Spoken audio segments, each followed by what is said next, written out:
Welcome back, everybody, to our second session of the day. We'll hand you over to the commentators in just a second.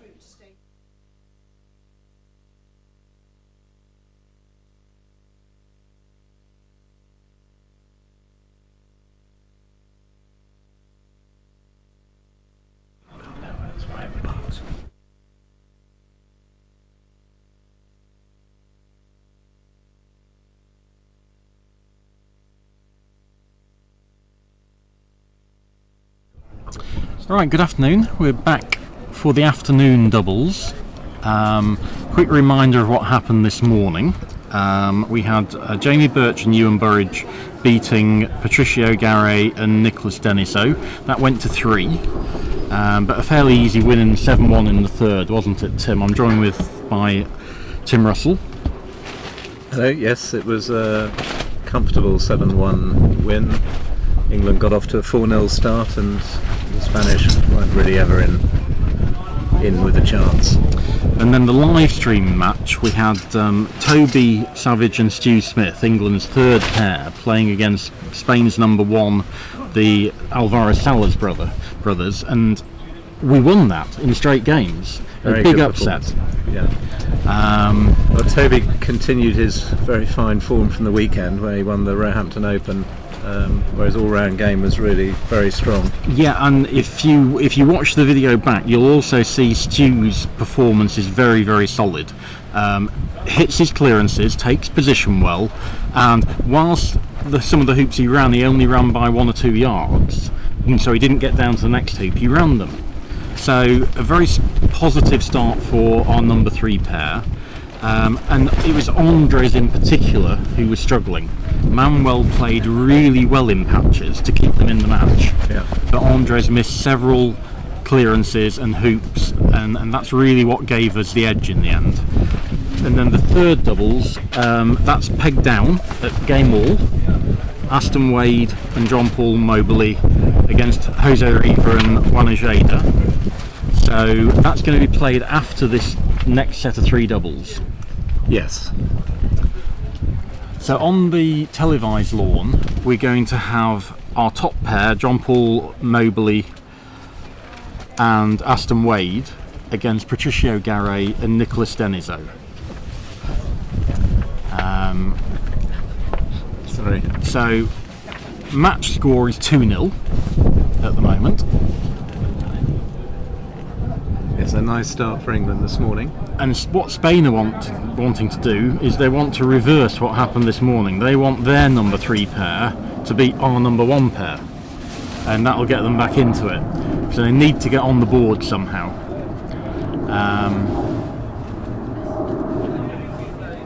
Yes, I think this morning Patricio over on Lawn 1 didn't play particularly well. I know he's been playing very well at the Europeans. I was very impressed with him. He missed quite a few shortish clearances and a few hoops. Probably a little bit nervous. It's his first test match, as it is Nicholas's. But they're fresh from winning the Spanish Open doubles, so they are a strong combination. Yeah, I think I mentioned this morning, whilst Ewan and Jamie have played before in Cairo, the other 2 pairs really haven't played very much together. So just starting the game, England have won the toss. Aston is putting the first ball in. Well, it's interesting you say that, Tim. It's not 100% guaranteed that they have, because at doubles there might be a tactical reason why you might choose to go second. Indeed. So you maybe try and get your stronger player playing in front of their stronger player. In this match, I think they will have chosen to go first. I think so. But I've certainly chosen to go second before in matches. Because you get to dictate the order for all 3 games then. Yes.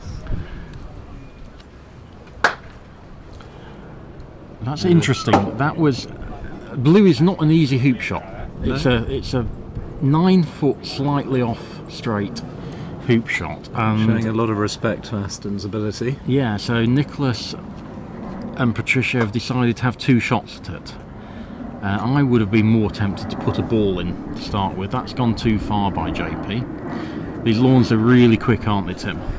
Yes, I think we've got a stimp reading just over 12 at the moment. Picked up sharply. We've had a nice week of weather in London at last after pretty vicious thunderstorms last weekend.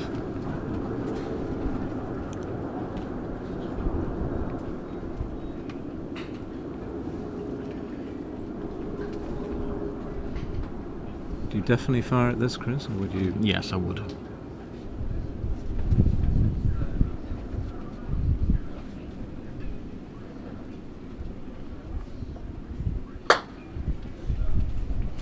Got it. Good shot. Very good shot.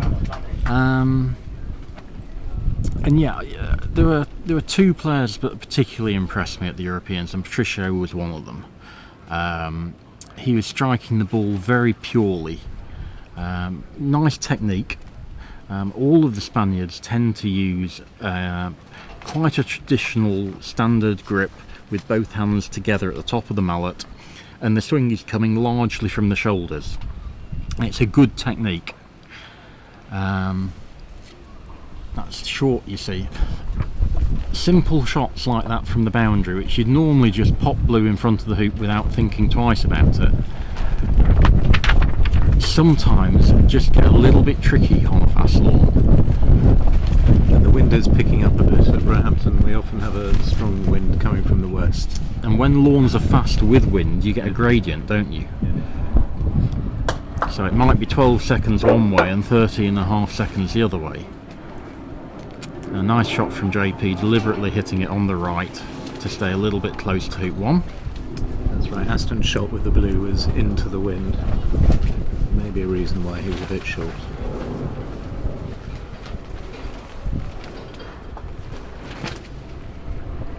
You don't want to put yellow too close to blue there.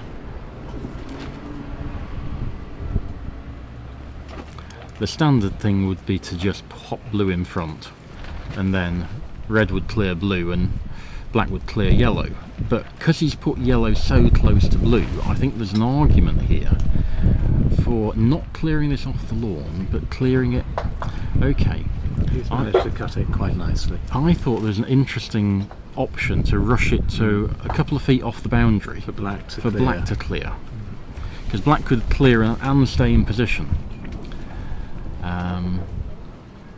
So what's going to happen now is black will take position and yellow will feel almost forced to try and clear, won't it? Because blue's all over this red ball. Yes. That's a good shot. Yeah. So always try and put your ball in a position where if they miss their shot at you, they might clear themselves. So it's a really good black.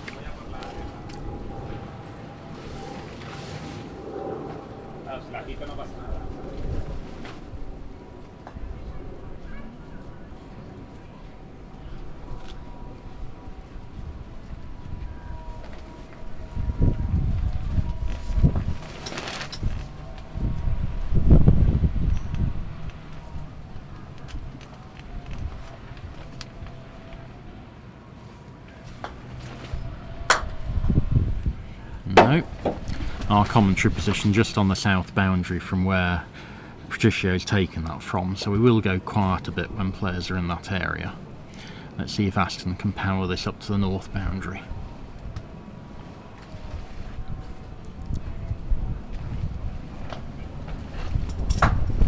No. Got the outside of red and flicked off the far wire. So he's gone all the way to corner 2 now. And if Nicholas can just hit this fairly medium pace, 3/4 ball or better, red and yellow will have an advantage. You actually want red to hit 3/4 ball on the right hand side here.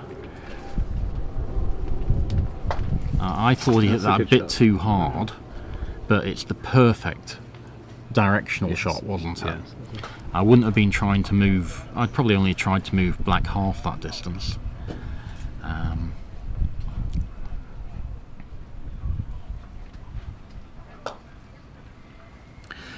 And there's two legitimate options there. You can take position like JP's done, but all that's going to happen is yellow's going to take position, blue's going to play in, and then red's going to potentially clear black. So he could have hit black off the south boundary, so it can't Yeah. be cleared by red. Indeed. Yellow hasn't really got as straight there as I would have Have you liked. seen many boundary hoops today on this lawn? No, not No. many. Yeah. I think there are a few over on lawn 1, both from Jamie and Ewan. They both ran a few long hoops in the first match. That's a really nice positional shot from Aston. Just hasn't got the wire. Oh, and that's So potentially a dangerous spot for red, isn't it? it didn't go off there, it went off south of there. That's not where it went off. It's clearly open on yellow. I thought. Perhaps I'm wrong. Well, it certainly doesn't look open where it is It's- currently. No, like I said.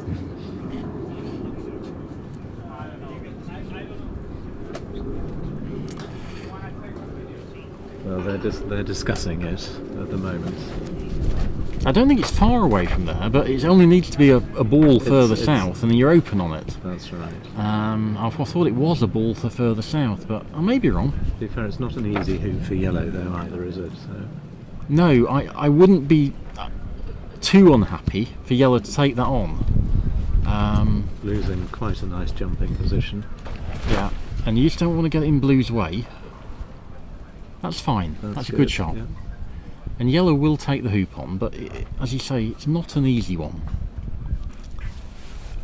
And will struggle to get too far down the lawn if it does make.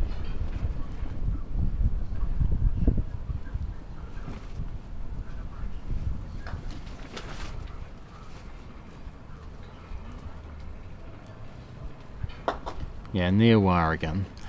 That's moved blue further away from the hoop, but maybe straightened it up a fraction. Aston's not sure he's even going to take it on. One of the shots I think the players could get better at is the shot which moves black a couple of balls straighter, leaving blue in the way still. So you're judging Yes. where both balls are going to finish. He's going to take the hoop on. I think he might take this on gently for the draws. Definitely looks like Aston's gentle approach. That's even more gently than I'd have taken it. Anyway, great shot. Let's run the hoop. 1-0. He would have preferred probably to be in the hoop, Although despite red had having a clearance. fairly easy clearance. But if red clears that, red finishes in Red- corner 4. Indeed. So you're still a big favourite. And you'll remember here, Tim, my perception whenever I play on these lawns is it's uphill from 1 to 2 and downhill from 3 to 4. Only marginally, but I think it's always a bit slower that way than if you're playing towards the clubhouse. I can't say I've No? noticed that Okay. as much, Chris. Well, There are one or two slight slopes at Roehampton. Generally, This is close. it's in the jaws. Excellent shot. That's handy. So JP will have been trying to get very close to the hoop, trying to block red's shot, and he's just overhit it and got the bonus for hitting it down a good line. I expect yellow to play onside here. So up to the middle of the north boundary, just a bit west of the... No, he doesn't seem to have done, Chris. Gone rather short.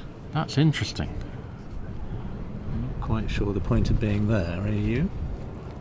Well, perhaps black Stopping. isn't as much in the hoop as we think, and red It's- thinks it can take it out. Maybe it's stopping blue trying to hit black through the hoop. It's a bit difficult to tell from where we're sitting, but they're having a good look at black down the end. I think I'd play... Well, you might not have options really with blue. You might have to put it down a certain line. But I wouldn't be too worried about red having a go here. One of the things the players said after they came back after the first matches was getting height on their jump shots on these lawns combined with distance was more difficult than the average lawn. I think that's certainly true. Certainly distance jumping is probably more difficult. The ground is is quite soft here. But normally that helps What, for get height? lift. I think the difference here is the lawns are so perfect, you don't have that layer of thatch on top, which creates bounce. So a lot of work put into these lawns, and That's a super very shot! nice What a shot! I think that's the best shot I've seen all day. And Fantastic now Black, shot, yeah, that looked fantastic, can't get anywhere near hoop Yeah. 3. Nicholas, very strong jumper. Made a tremendous jump this morning at hoop 10. And Jamie was in the jaws. So here, Black can't get to 3, so the best thing it can do is try and stop Yellow getting to hoop 3. Which has done a pretty good effort. I think there. he's done well. It can get to the eastern side of hoop 3, but it can't get north, I don't think. That's a very good shot. Yeah. Particularly difficult on the quick lawn as well. You've got to get your touch spot on. And Yellow just has to play east here. I'd probably play almost all the way to the boundary. If you think you can play a sort Is he of... looking a little flick there? If I think I can thick it enough so I can get hoop 2 in the play of Black getting to hoop 3, then I'll play that. So sort of moving Black 3 yards north. But it's difficult to tell how close they are together from here, isn't it? And if they're Yes, really it is. close... At least he'll be going off at the right angle there Yeah. towards hoop 3. Referee Francis Coleman coming off the lawn. So it does look as though some type of flick is being Yeah. considered.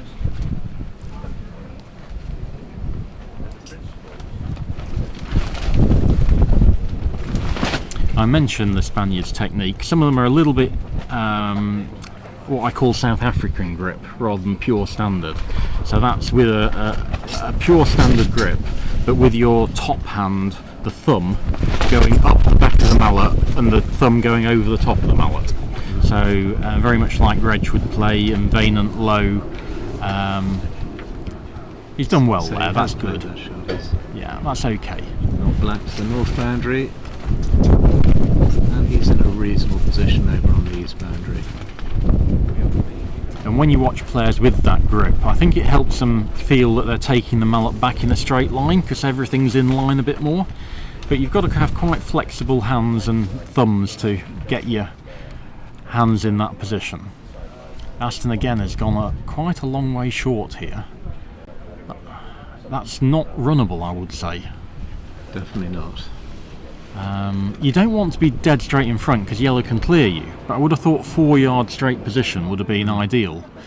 And Nicholas again, that's not, you can just play straight position there. I'd love to play on these lawns at the moment. This would suit me to a T. They're always a pleasure to play on. The ground staff do a really good job here. You can even your hard clearances, you only have to hit medium pace. That's right. Centre ball and they'll be off the lawn. You can run a 3 yard hoop down to hoop 4, only stroking it. And that's a pretty good place. I think he might have got Black in the way of Blue clearing Yellow here. It looks like it. Because Aston would normally clear Yellow to corner 3, taking the north boundary position here. One option if JP fancies a long hoop is for him to Try and just block. nudge Black behind the Yellow. Yeah.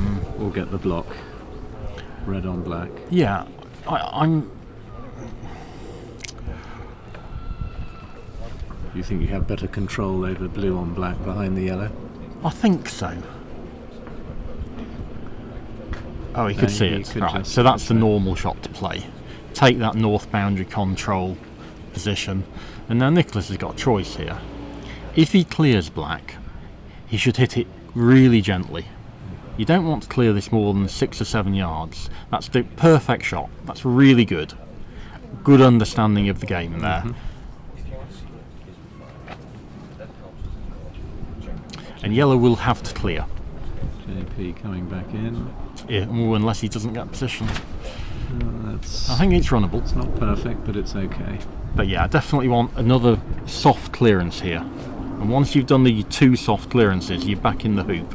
Blue may in fact decide it's got a free hoop shot and try and take it on from the boundary. I'd be very surprised if Aston didn't. He was running quite a few hoops from that distance at the weekend. That's too hard.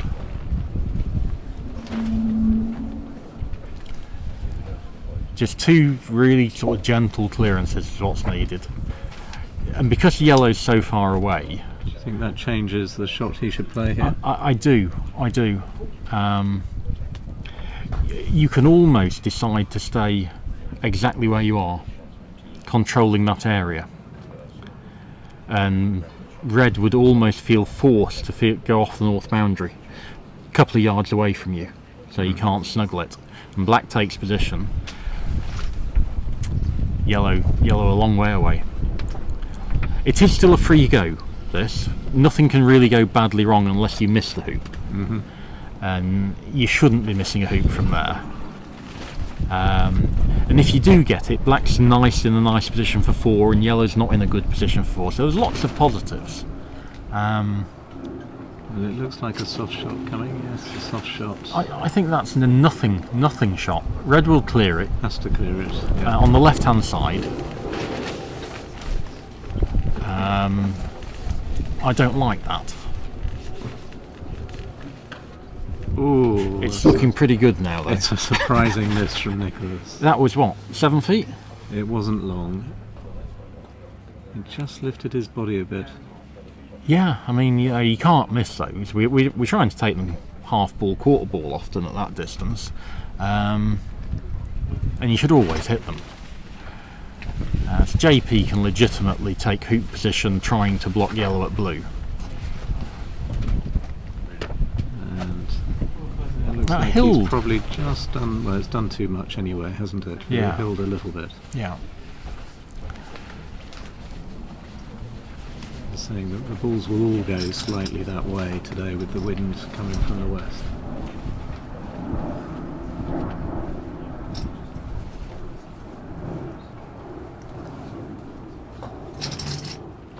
I think that's a really good technique. I think, if you want to look at a player, he's got a nice technique. It's a little bit old-fashioned, so he casts over the ball to start with, but then he grounds the mallet, as people always used to do 40 years ago, and then it's a nice smooth swing, plenty of power still, but a good technique to copy.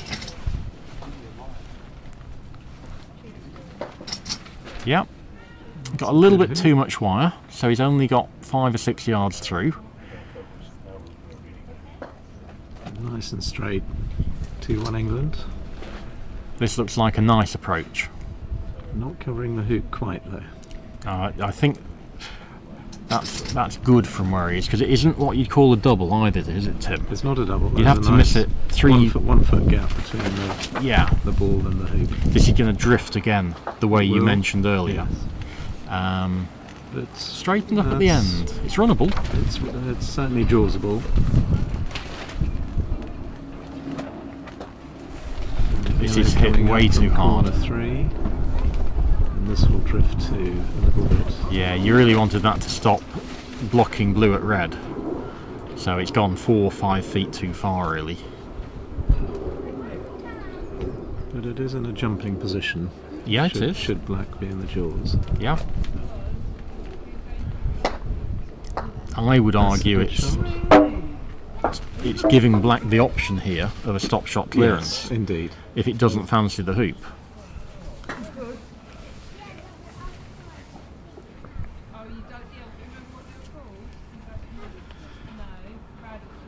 But there are going to be 2 opponent balls in position. It looks like Nicholas is open on this, so I think he'll take it on. And this is a full power shot. This is if you hit it quarter ball, you still want black off the lawn.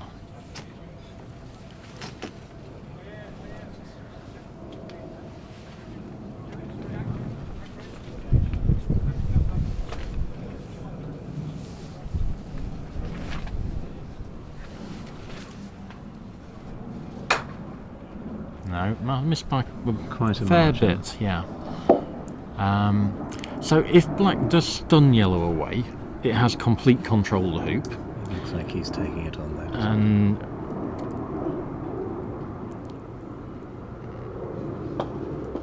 yeah, He's made that. yeah, that's fine. Nice gentle stroke. Yeah. And it's gone through just far enough so it can clear at hoop 5 as well. So it's only going to have a 7-yard clearance at yellow. So I think we'll see blue taking position after yellow takes position. So what I was talking about earlier That's a on the good shot. commentary was knowing where your misses. And you're trying to get good position there. But if you don't, you'd prefer to be long rather than short, just to lengthen black's shot. Indeed, but I think he's got pretty much perfect position there. It's good. It's pretty straight. Aston will play south of that to make sure he doesn't get in the way of black hitting yellow. Rather short though. Yeah, I think we'd prefer another 1.5 feet, 2 feet on that. But it's straight. Yes, there's a big premium with being straight with these quadway hoops. There is, yeah. This is close. Just past the wiring line.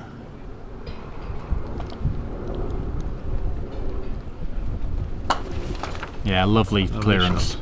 But that red, it's done two things. It was only a couple of balls long of the block, and he's again erred on the correct side, so he can now run the hoop. So, you know, even if yellow misses blue here, blue's got this nasty 3-yard hoop with red having an easier one if it misses. Indeed.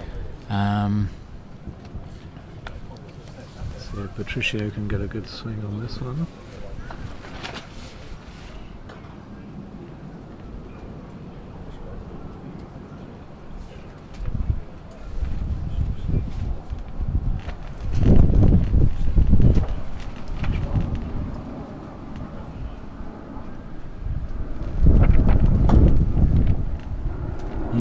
Just narrowly misses. Aston will take the hoop on.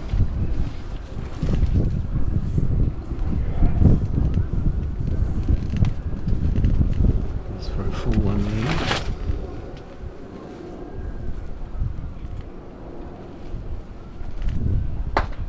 That's full power, no attempt to run it to hoop 6, and that's completely reasonable because it's for a 4-1 lead.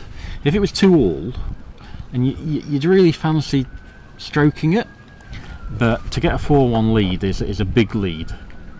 I think Aston generally likes hitting firmly through the hoop. He feels- the boundary and clear from the boundary is his normal strategy. It is. He feels he hits it straighter, harder, and there are a lot of people who do that. Yeah.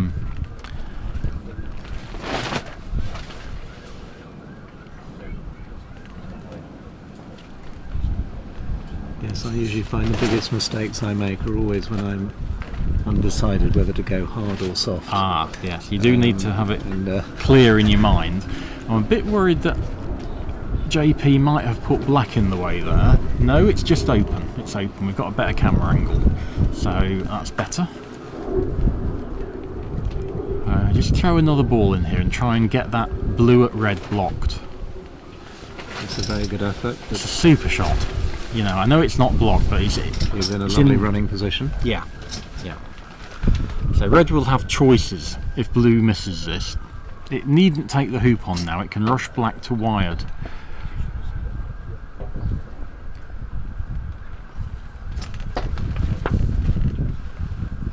There's a pressure shot and he's missed. Down on the south boundary. I think I'm going to clear black here to wired. Yes, it looks like black has a straightforward shot over to 7, so It's got a big wiring area as well. yes. And if red runs, as you've mentioned, black's fairly close to taking position at 7. Whereas if yellow runs, the ball that plays to hoop 7 first is on the south boundary. Indeed. So there's a good reason for doing that. And if that has got the wiring spot, probably black goes near the halfway mark. I suppose you would say that's the downside of this option, in that black can improve itself.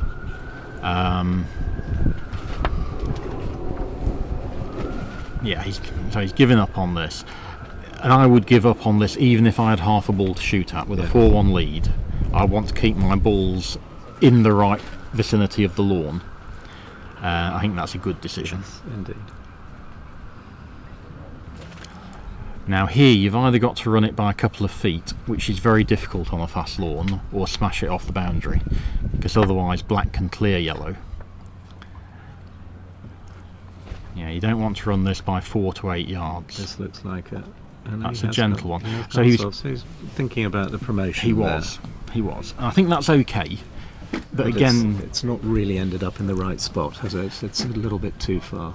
Yeah, and what red decides to do is going to be entirely dependent on how well Aston plays this long hoop approach from the south boundary. The pace is good. That's looking very good. That's excellent. Very good shot.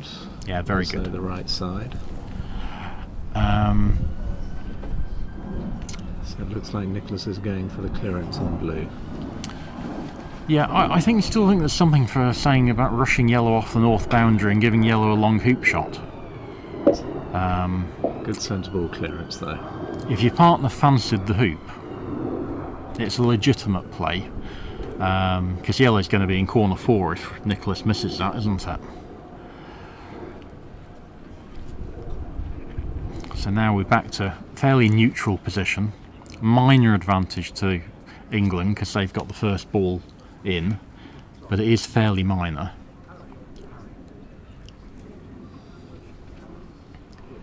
You like going close here? I want to get comparatively straight, but 1 or 2 balls off straight on the eastern side, so yellow can't hide behind me as easily as if I went a little bit west. So to me it looks perfect, black. You know, if they hide behind it, they're going to have a really angled hoop. So I think I'm going to clear this.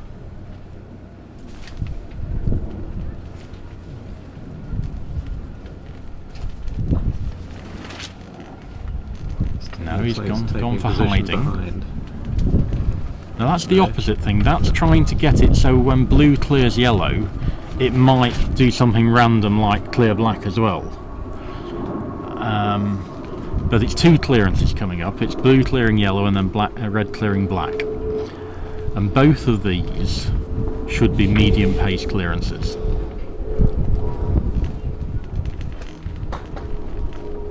That's super shot. He hit it harder than I would have liked to have hit it, but it's a fantastic shot.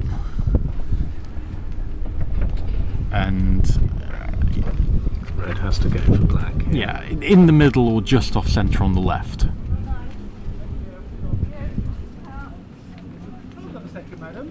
Again, a little bit harder than I would have liked. But that's 2 short shots Nicholas has missed. And this is now turning that into one is slightly more understandable than the first. Yeah, we There's all miss always a those, bit more don't we? pressure from firing, for some reason, firing from the west boundary at the balls at 7 rather than the other way round. Yeah, no, that's a very missable shot. It's just trickled about 3-4 yards past. That's 5-2 now.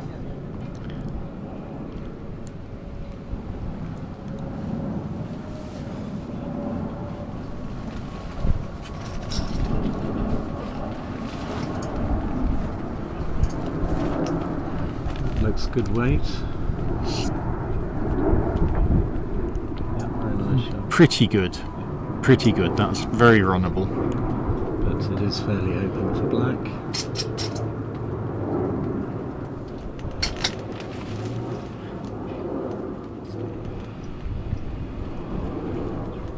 Yeah, nothing wrong with that, I don't think. I think that's very runnable as well. JP will be very comfortable about clearing yellow here.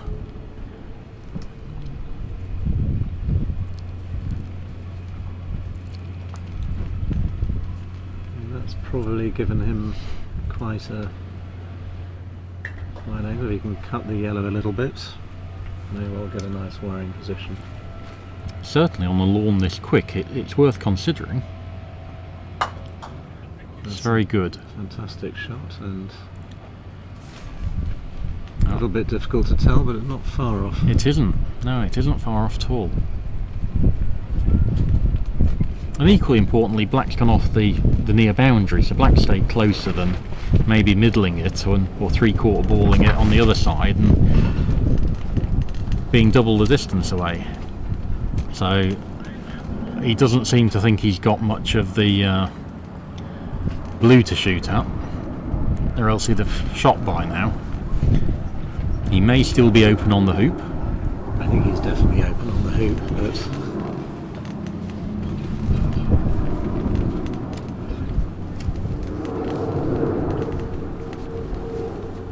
with a bit of wind here, you definitely need to aim a little bit to the left.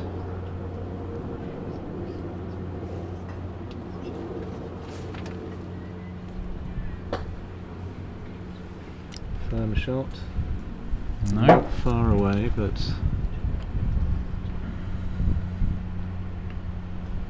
Aston now got a shot for a 6-2 lead.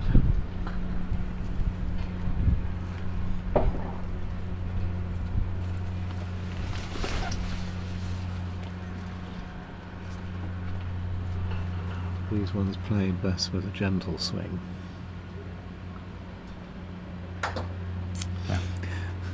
I tried to encourage the England team in my email beforehand to acknowledge that you could just sort of stroke it at the hoops at Roehampton and you'd get a reasonable amount of topspin. I know Aston does like hitting them hard, feels he hits it straighter there, but if you hit it a little bit more gently, you can get some good topspin. So it's a good opportunity to go 6-2 up that. And if JP doesn't get position from here, and he's going from a long way away, the Spanish are back into this game. That's looking like a good shot. That's a super shot. So again on the right side. Yeah, that's very runnable. Just to the east of hoop 9. I think I'm going to have 2 goes at that. It's just borderline. I think I would like to put a first ball in. First ball in, you think? There's nothing wrong with a first ball in, definitely.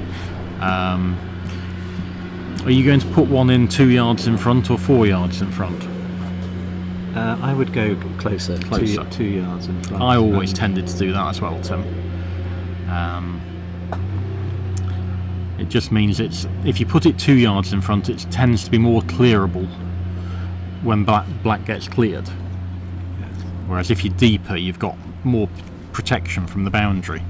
But yeah, a poor stroke from yellow. Unless he was thinking of going to a defensive positioning. You can't with black there. You can't. That's going to be short. But has it blocked? No, I don't think it's blocked red either. I think you have to hit this. He's certainly lining up to hit it. He's a quick player, Nicholas. Very close.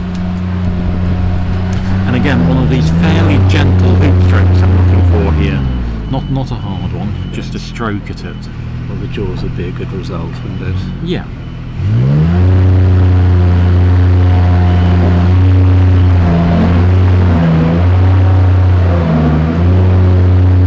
Looks like he's getting harder at it. It does. That's super shot. So 6-3. Well down the line. Yeah.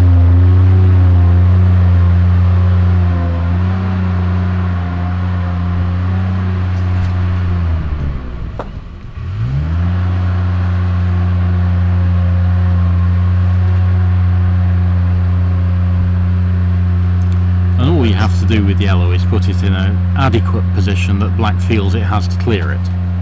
So whether it's 3 yards in front or a foot in front doesn't really matter. I think this goes left again at the end, doesn't it? Yeah, don't want to block partner. That's very close to blocking partner. I think he's got half a ball looking at this picture, Tim.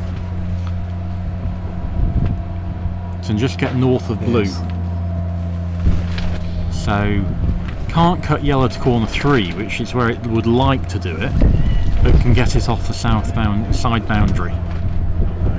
Yes, black's going to end up on the north boundary, isn't it? With a looking shot. It's not the line his partner told him to hit it down.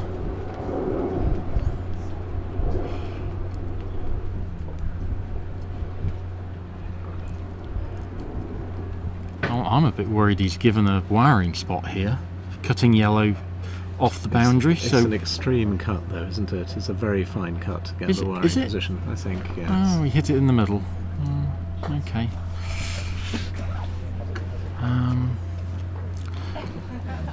Now you can hit this at a pace where blue will just get off the west boundary and yellow will go to 11. And then you just trust your partner to run hoop 10. 6-3 down, those are the sorts of risks you have to take.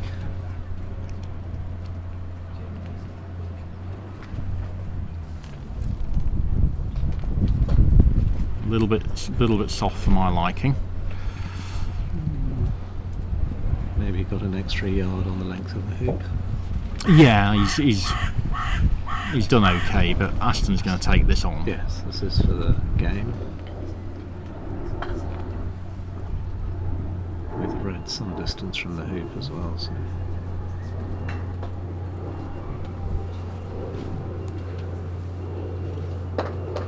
No.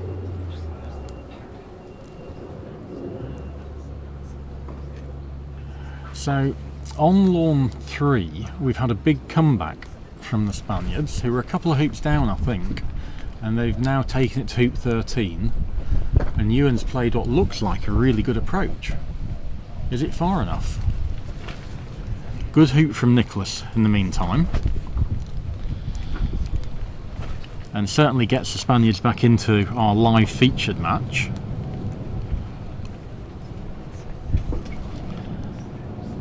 That looks good. Good shot from JP there. Yes, nice position. You don't want to leave red a double of black and the hoop, so he's done that. That needs to keep going. That looks good. Don't want to block red at black, so you're always playing a bit deeper. Now, can blue get the block?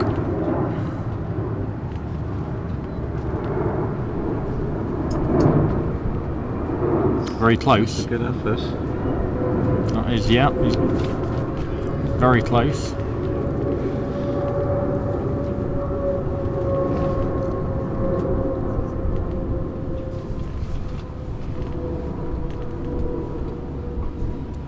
Feels Nicholas has got to hit this one. No, wrong ball. It does look like Ewan's played the perfect yellow, because they've just shot at it from corner 1. So, for the first game,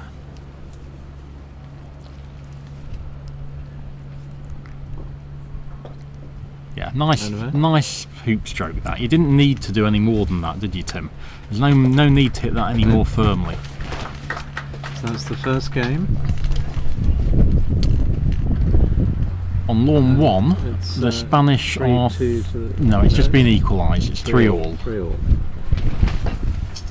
That's Pepe and 1. So it's been a pretty good start for the test match for the English team. Very pleased with it. Very pleased with it.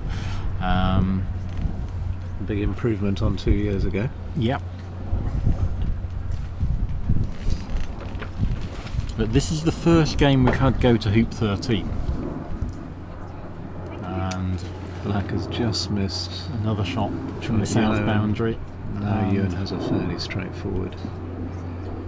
Yeah, it's about a slight angle. 18 inches and 25 degrees. And he's run that comfortably. So England ahead, 1 game each in match 2 and 3. One of the notable features of this match you mentioned 2 years ago was that the Spanish won about 70% of the games that went 7-6. So I'm delighted that we've got the first one on our side.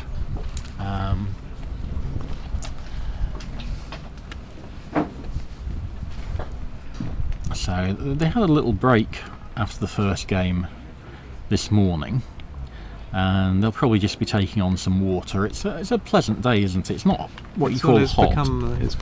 It was very nice and warm early on, but the cloud cover has come in. There's not a lot of blue sky around at the moment. The wind has picked up a little bit.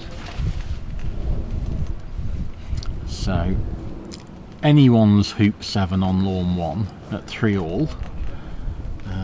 Probably a fractional advantage to the Spaniards.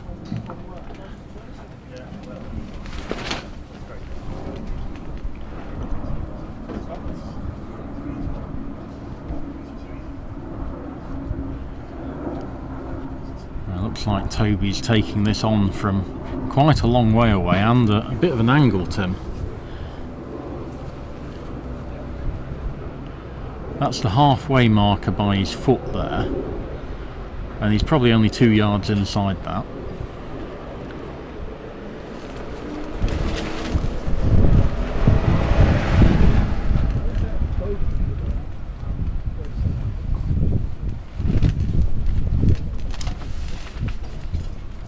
Hit the hoop, bounced away. Now yellow should have an easy block on blue, and blue will almost be forced to take on the hoop unless it wants to jump over the blocking ball. Just a little touch shot from one needed to get a block.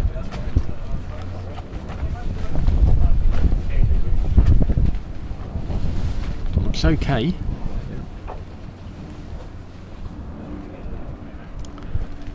Stu getting down on the ground. Similar shot to Toby's from the other side. Can you see any of that red?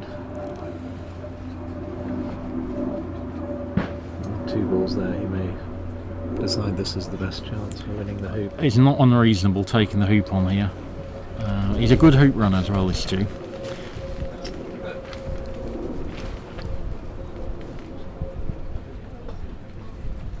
Hit yellow, he's trying to hit red obviously. Now red's got an easy hoop 7 and should get down to hoop 8. The positive side... At least blue is on side. Exactly. Halfway down the lawn. Yeah. So I thought Pepe played pretty well this morning.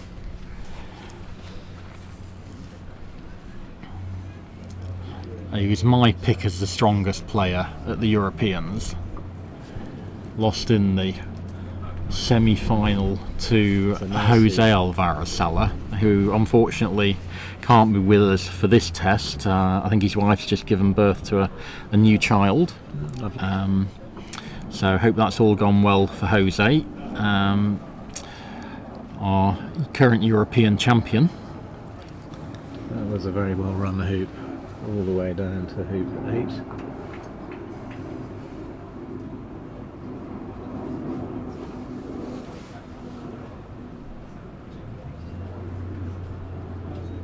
Maybe he's left about an 8-9 yard clearance. Yeah, so the deliberate decision not to go close to hoop 8, wasn't it? Yellow try and get nice tight position.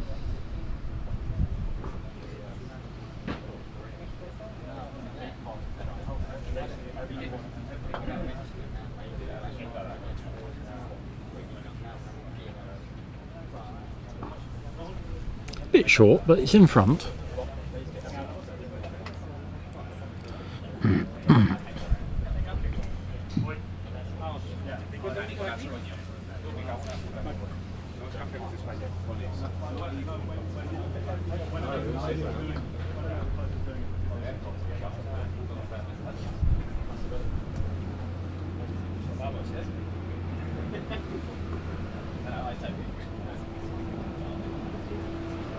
Been good to watch Toby and Stu actively communicate.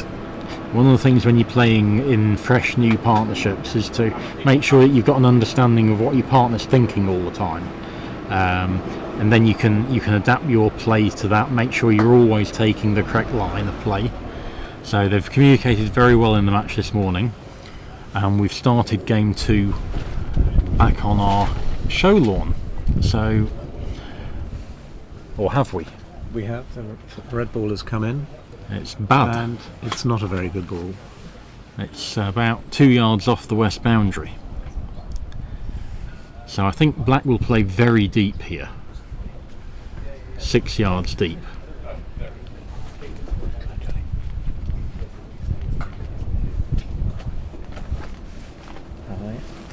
Take it? No? What? No, they don't. Oh, no. Okay, I've got to try and do some work. Okay.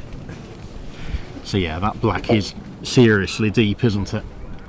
Again, slightly overhit. But can't be cleared anywhere, so... No. So a sort of protection ball, isn't it? But it's not threatening to run the hoop as much as I would like it to be.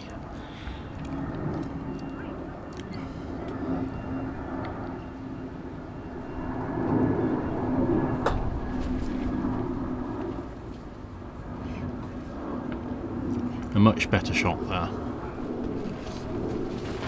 Still just drifting on that extra yard.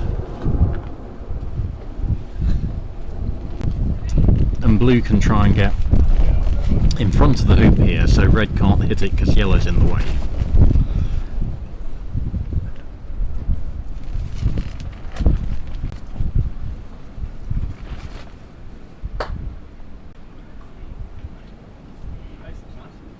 The pace is good. I think he's a bit south because it hills 2 or 3 balls south, that approach 2-1, I think. It does, yes. So yeah, just clear blue, half ball on the right. He'll be on the south boundary. No, He's got the that's wrong bad. side. Got the wrong And side. now blue's all over red, and that makes it really difficult for red and yellow.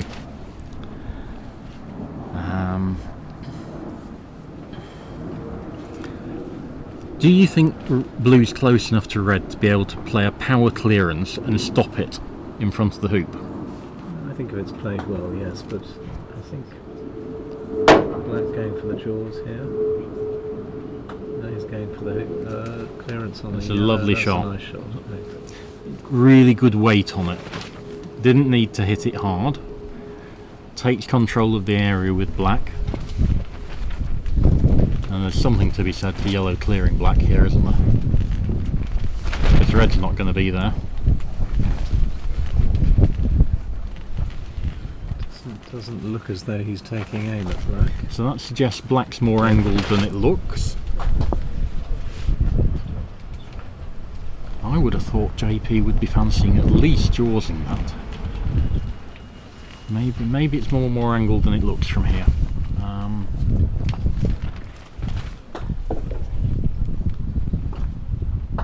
Blue coming into position. It looks like it's Blocked the just shot at got the black. block.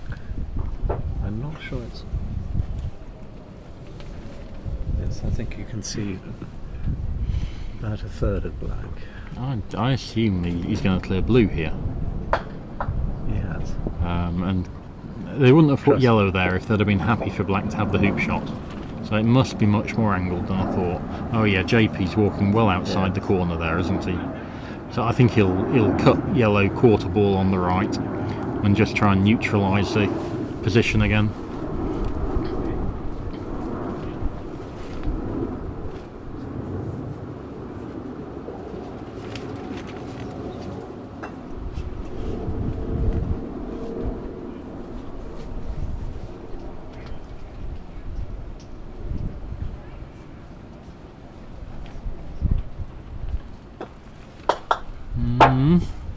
Not as much cut on that as he would have liked.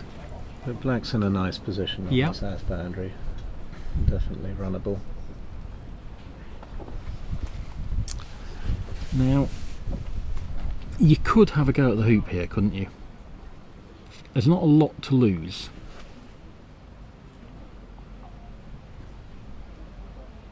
And what pace do you go at? Mid. Not hard, definitely not hard.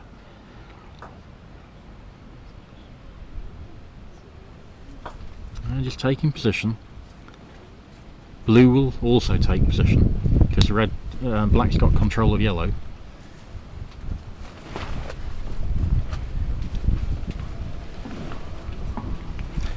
And probably wants to put this about 9 inches west of yellow. So red's shot at blue risks moving yellow.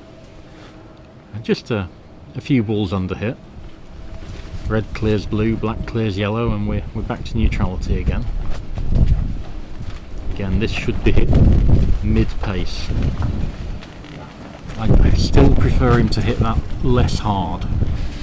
If you don't hit it as centrally as he has, red's going to go a long way away at that pace.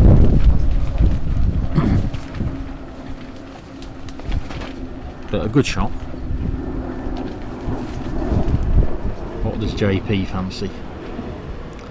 So either hit yellow on the left hand side fairly gently, or take the hoop on if he's open on it. I think he is open on the hoop.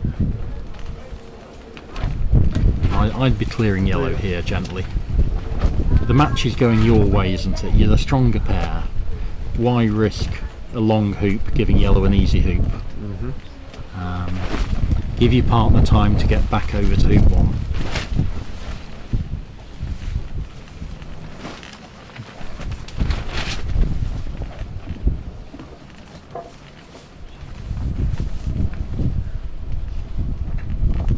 This looks like a hoop attempt to me. It does.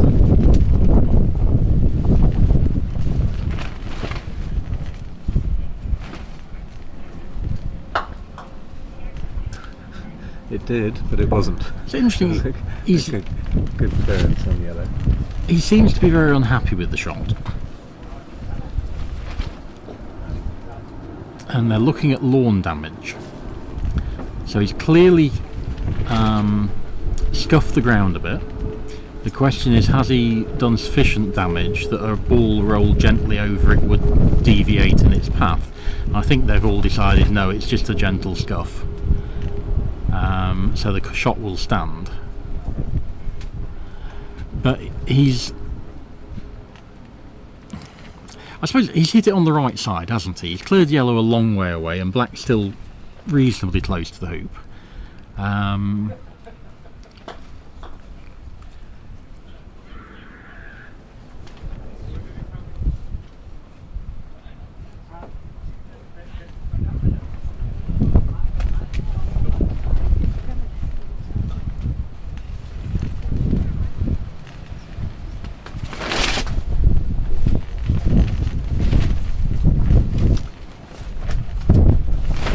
There is something to be said for just smashing this off the south boundary and making sure you're straight. Get a control ball in. Yeah, he's going for a closer position.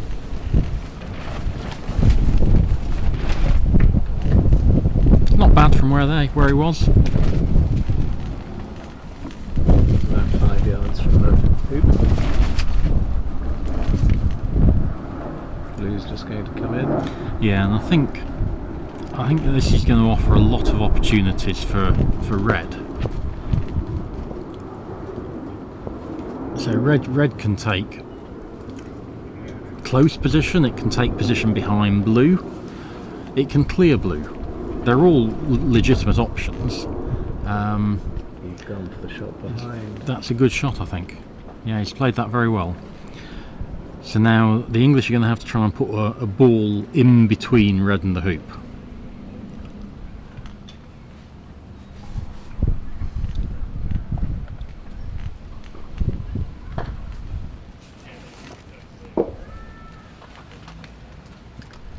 Yes, I think that's what they've decided.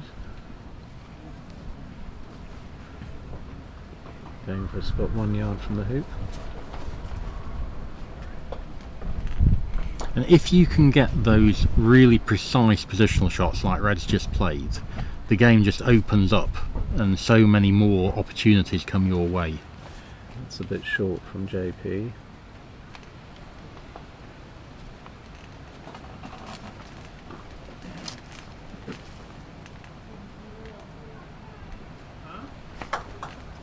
That's a good clearance. Yeah, it got hit comparatively gently though. I did expect it to go off the north boundary given how fast the lawns are. It's a good shot. Yellow's got halfway up the lawn. Blue's between 2 and 3, but I'd prefer another 7 yards on this shot.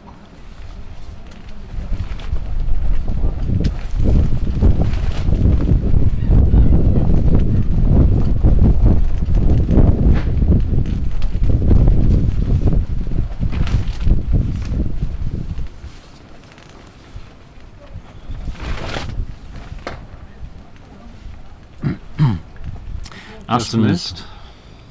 already played a reasonable amount of croquet this year. Went over to Australia, to Sydney, to play in the Fletcher Sharp event, a prize money event for under 35-year-olds. And yeah, great to see a video of that. Lots of young players enjoying hanging out with each other. Oh dear. Now, the straight ones with Atkins aren't difficult, are they, Tim? No, but that was a slight angle, I think. And the wind, as you might hear, is just picking up again. But this is leaving black a fairly straightforward shot. Yeah, this is more angled than red was, but it's still easy. But he's closer. Yeah. Yeah. And right down the lawn. So the Spaniard did lots of things right there, and it effectively sort of won the hoop. And it's really, key shot was missed. yeah, you've got to just finish it off. Yellow needs to take position wide from black now.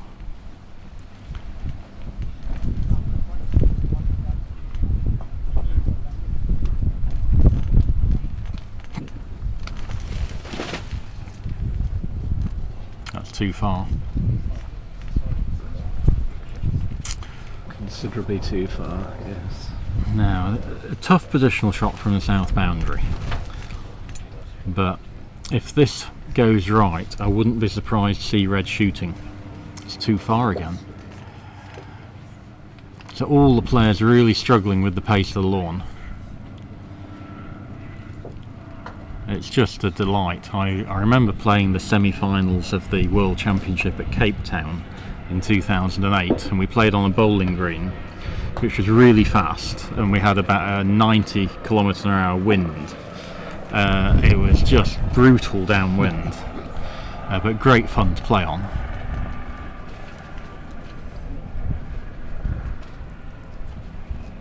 The Roehampton lawns are often criticised for being too easy, but I think when they're at this speed and with the quadway hoops in, I think they're a pretty good challenge. Absolutely, and I think we found that the Worlds AC last year, where you got them up to 14 seconds for that, and people were struggling, particularly in the first half hour of play. There were speed errors.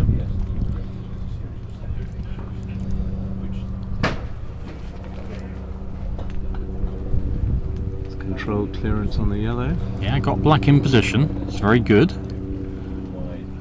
So you can clear black here. That's a legitimate play.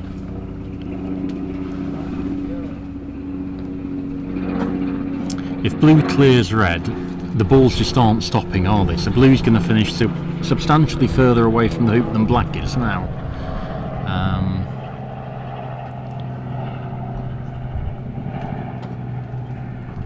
Oh dear. Patricia, I think, just a little bit off his best today. Yeah.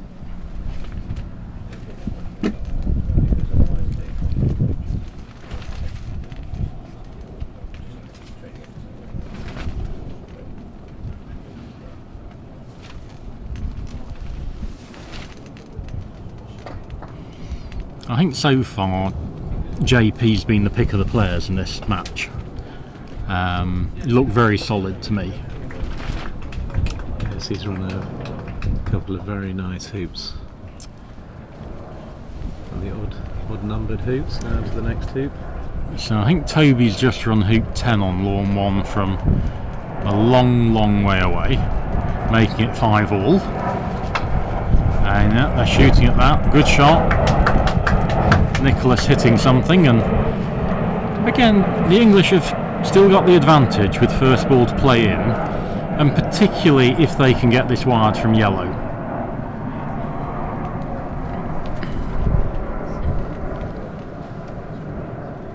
And the nice thing here is the wiring spot on yellow should leave a fairly straightforward hoop. Yeah. Oh, that's his first error.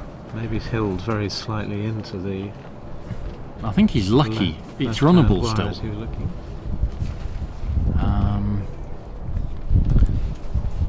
And assuming black's runnable, I want Aston to clear this yellow ball, because black could be a million miles away next turn.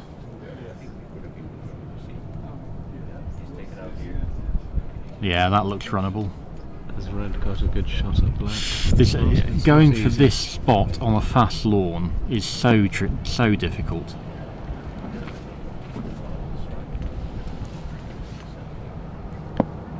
It's a really It's a good effort. Very good effort. Just short, I think. JP gives it a round of applause. Yeah, says it's an inch short.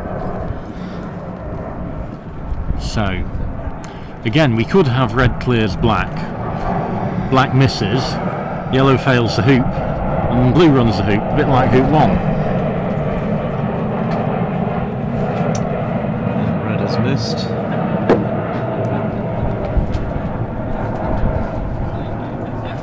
So these are difficult decisions. If you've got a sort of failable hoop, could you just clear yellow? He's been running the hoops well there. Yeah, that was not a good one. Yellow's got a compulsory jump shot here, hasn't it? I'm pretty sure it's blocked. Yeah, it's blocked. So you have to take the jump shot on here. Red's a million miles away. I think these... And it's a safe jump shot, isn't it? It is. It is.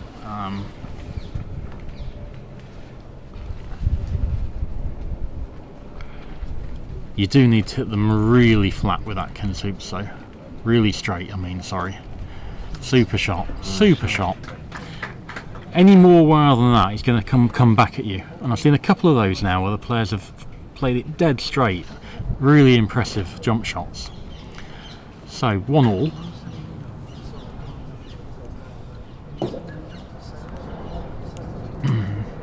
Much better from Aston here. That's a much better shot. And red will also play in and yellow will shoot at blue.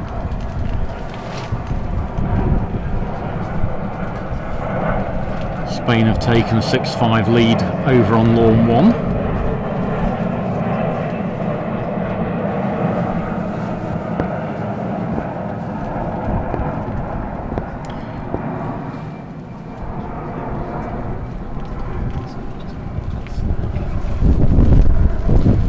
Little bit short. Don't block partner's shot.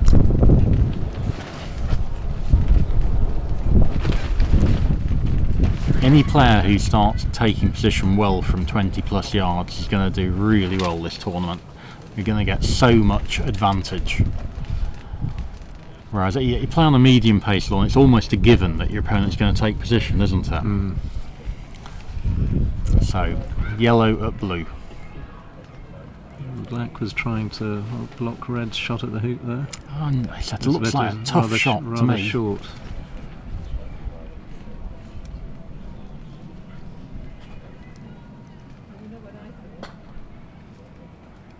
Oh, that was Close close. again. That was close. Now we've seen Aston fail a couple, haven't we? So is he going to hit this full pace, or is he Again, going to it's try and just run a it to nice 4? medium pace, and it will be well down the lawn.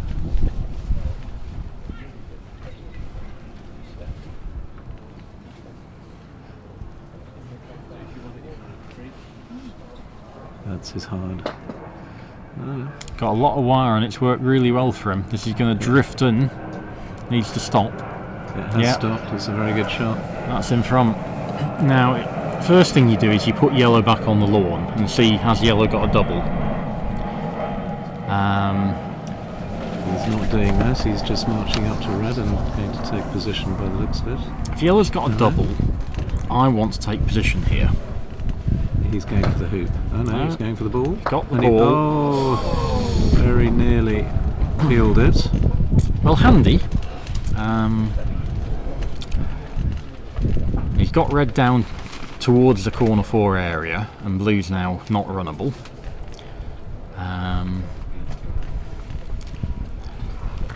I really do want my partner to tell me whether he's got a perfect double before I take that one on.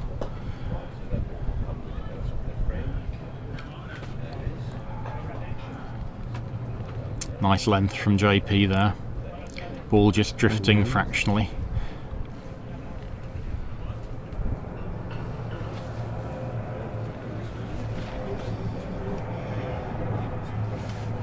Yes, that shot down from 3 to 4 always needs to be aimed a little bit left of the hoop to drift into position.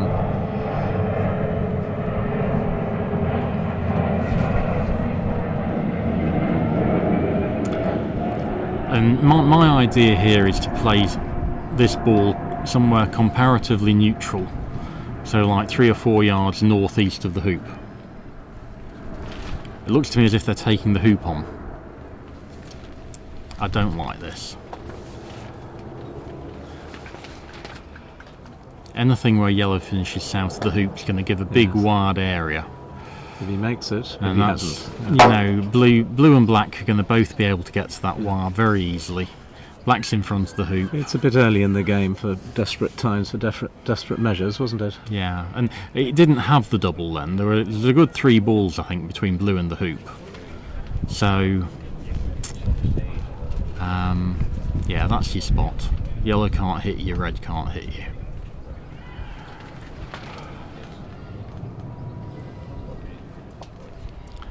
So red can't clear both of these. But you try and clear blue here. You? I think I would. Left hand side with any luck going so. Unlucky. The double clearance was definitely on. It sort of jumped up and bounced almost on top of black and just missed it.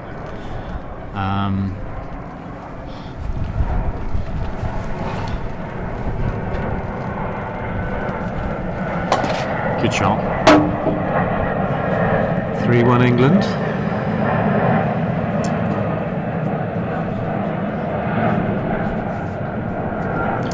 And they look very much in control of this game.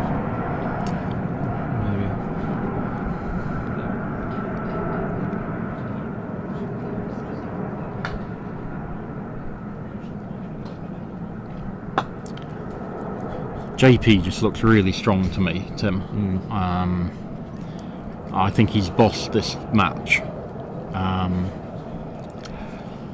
Well, you have a very experienced test match player against 2 newcomers. Yeah. Who Yeah, I think their decision making hasn't always been as good as it might have been. but equally, JP's got a young family and hasn't played as much as he would normally play. And to see him, turn up at the squad weekend a couple of weeks ago, play well immediately, turn up here, straight foot on the gas, it's been good.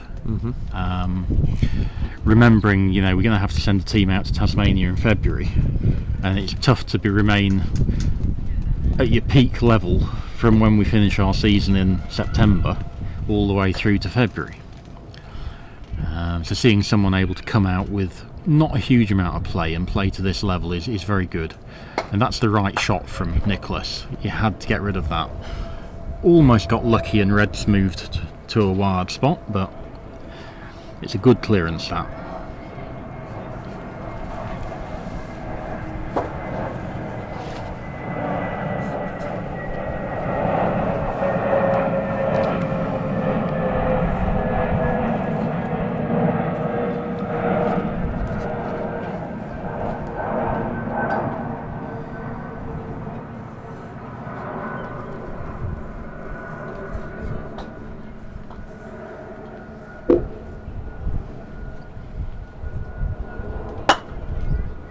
Yeah, almost got the enough, but even that thin contact, it's moved yellow off the lawn.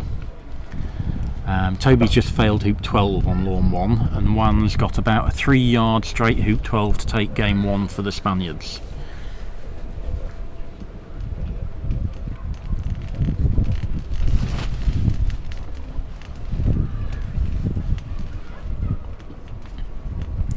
Juan, one of the few AC players in Spain, and a very strong AC player as well, and he's failed it as well. So we'll move back to our live game. All about good position. It's going to be really tough for black to take good position. This is a really good shot from yellow. That's excellent. Very good. Yeah. Spaniards are really happy with that one. And they're well in this. Yeah, it's very easy to win 5 and 6 together, and then it's 3 all. The match can swing very quickly. So blue has to clear yellow.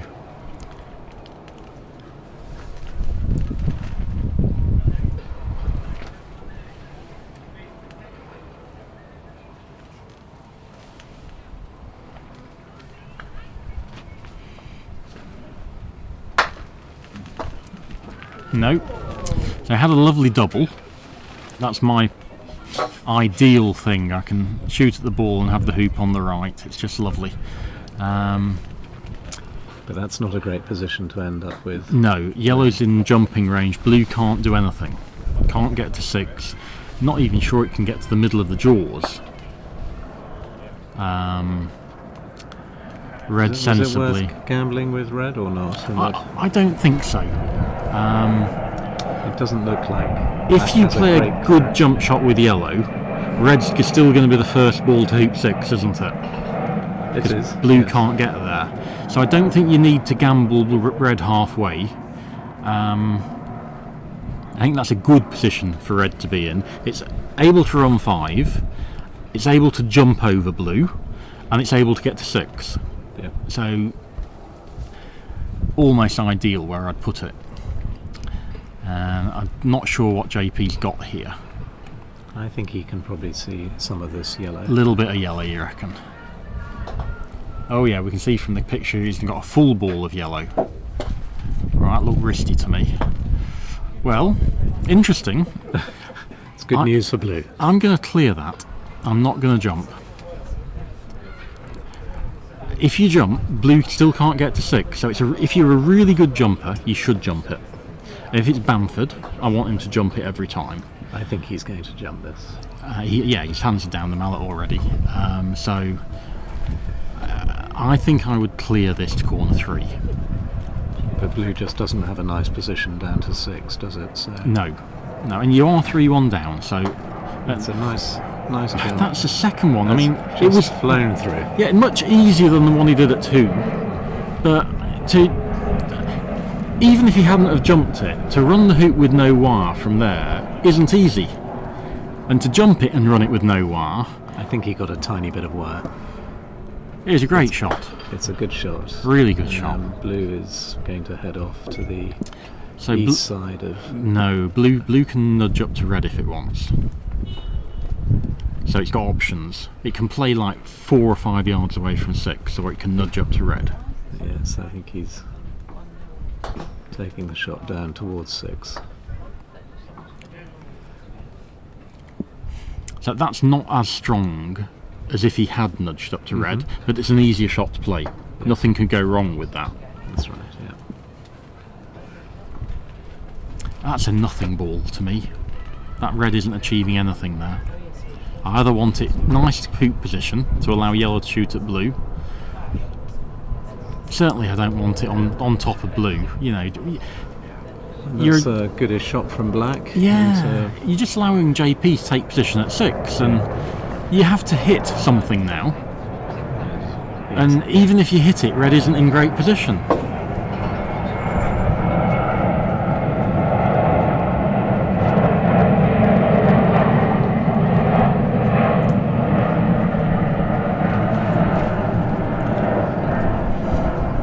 It's the right choice. You should always throw a ball back in there, because you know blue's going to clear red, and it's going to try and hit it 3/4 ball on the right and get towards 7 as well. But the difference here is that if red and yellow hit their next shot, they've got a much easier hoop, which is why I hated red in the first place. Good shot. It's a Needs nice to hit the shot. hoop. Oh, there we go. Runs hoop 2 to get in front of hoop 7. So this is a big shot now. This is almost a 3 hoop swing shot. Very pressurised shot coming up.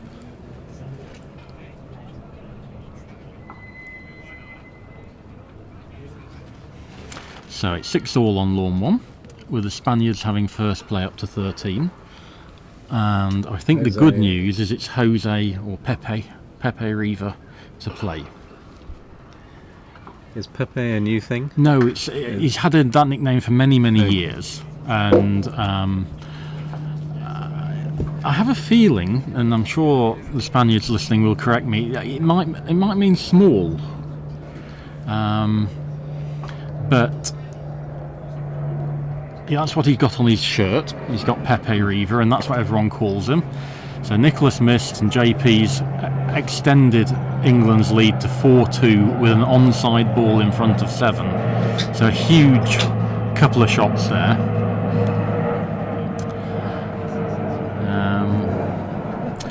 Interestingly, it looks like Jose took almost 7 yard straight position at 13, and then Black has hit the peg. So a huge advantage here for the Spaniards at 13 with Black hitting the peg. Patricio shooting at blue and missed again, and Aston will take this hoop on at whatever his preferred pace is. I go smoothly, but I think he'll go hard.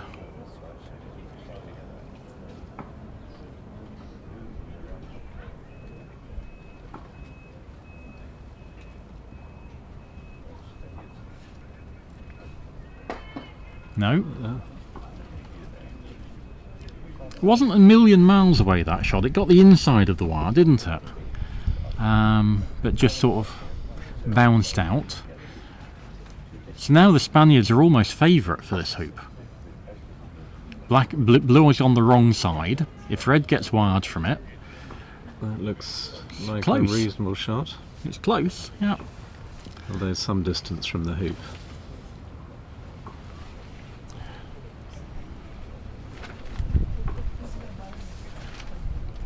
JP just throws a ball in between red and the hoop, and he's overhit that one. Yeah, that's probably the worst shot he's played in the match so far.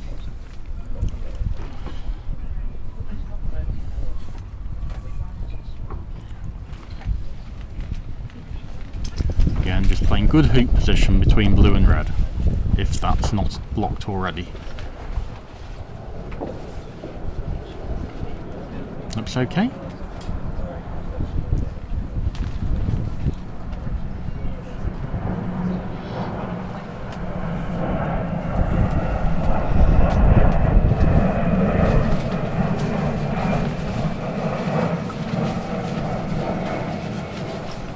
So we can see better on this angle. Blue and yellow may be wired, but blue can hit red. So I think if blue cuts red on the left hand side towards hoop 3, it can get a good bit of distance and allowing black then to clear yellow and just sort of try and get back in the hoop, because this is a strong position for the Spaniards at the moment.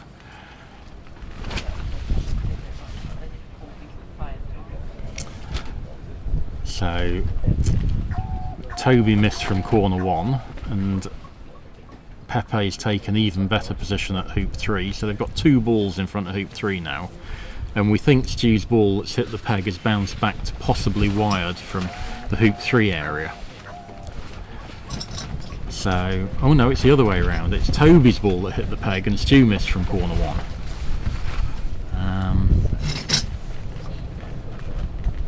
So Toby's playing in. It's indicating he's wired from something. He's short. Has he got enough? He's short. Just short. So one's got a hoop shot to win that game. Aston, we think, going to clear that red. He didn't want it in the middle, did he? That's still not a difficult clearance, red on black. Half ball on the right. You got to fancy taking this on. 2 hoops down. Yellow in good hoop running position.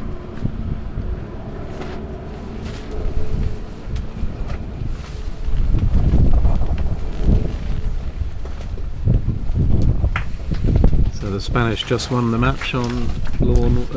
Won the first game on lawn 1. 7-6. Very good. Nicholas missed on the right.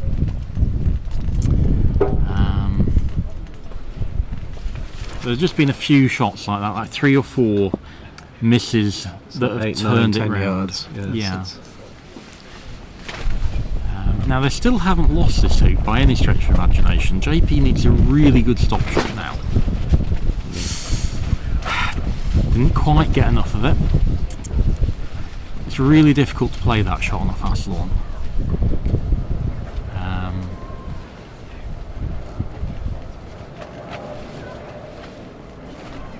Yellow can just play back in, comparatively deep, and a little bit towards corner 2 rather than being dead straight on the hoop. I think he might be hitting off the boundary even. That's hopeless. Missed that spot by a yard. So the rules, I think, on something like that are the opponents are allowed to decide where yellow would have gone. Now obviously it's going to have gone within an inch or two of blue. Indeed, so they can't suddenly put it on a yard away. But yeah, if you think blue was in play, it should have been moved off the lawn beforehand. So Aston just taking position, and black looks like it's in a really good position now to potentially get a block yellow on blue. Well, that could have gone a little bit further. Yeah, it's a disappointing stroke. Maybe he was focusing on getting wired from red. Let's give him some credit that maybe he's wired from red now. I still would have preferred an easier hoop shot. Indeed. That looks a good 4 feet, 5 feet.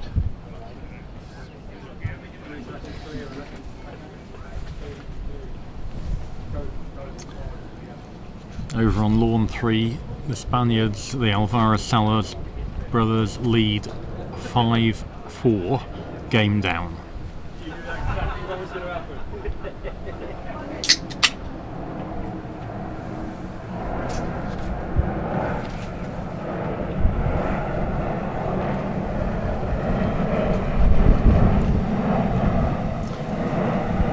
So looking at blocking yellow at blue.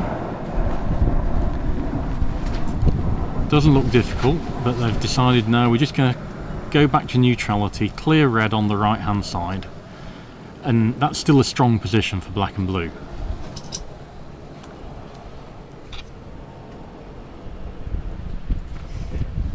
I think if Aston was in better position, they might have played the block, because you're not too worried about red, are you? This is a defensive shot. It is. It is. He's played but it well JP's again. Been running hoops well, so he'll fancy a chance from there if he gets one. Equally, getting these guys to keep hitting 5-yarders, they've shown that they're not completely solid. They've missed quite a few.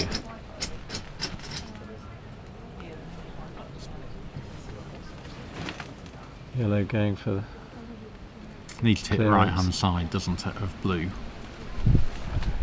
I want to clear blue off the south boundary, getting the other boundary he myself. went for the hoop.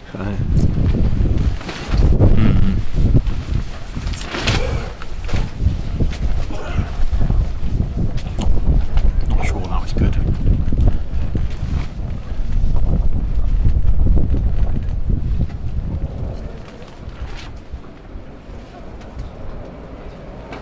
Yeah, good shot.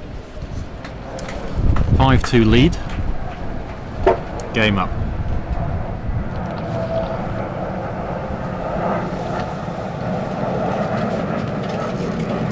And the Spaniards jumping on lawn 3 to take the match into a third game. So jumping over a ball in penultimate in the 11.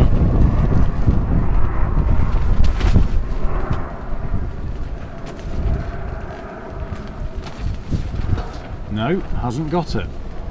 Has dislodged the yellow a little. Yeah, so that was Andres failing a fairly straightforward jump shot, I thought that.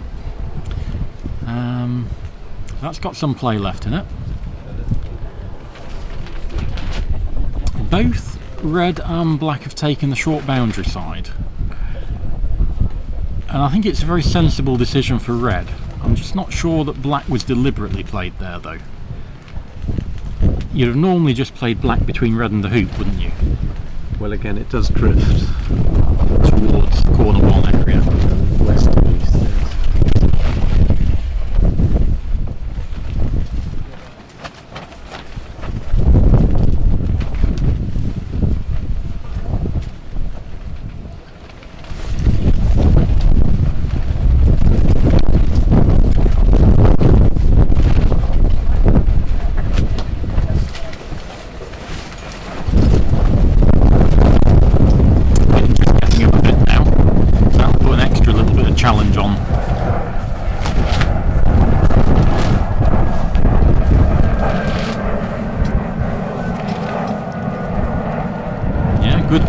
shot.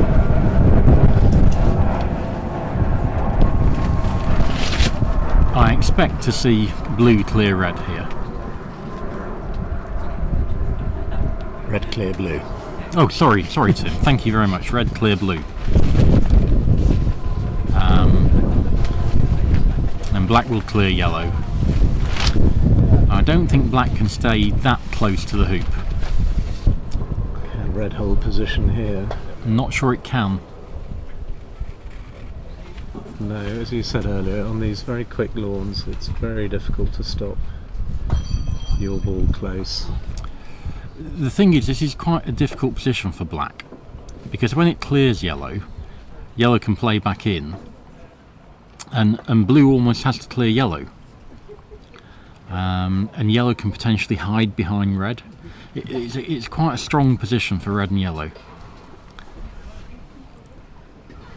Interesting that he thinks it's strong enough to go here. That is really saying that you think you're in a weak position, because this is quite tricky to get.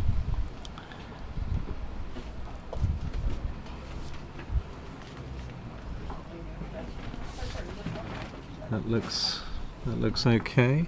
Has it got the block on the hoop? Yeah, I think it's good. May be able to just get past it on the right hand side. But England in the luxury of a 5-2 lead, and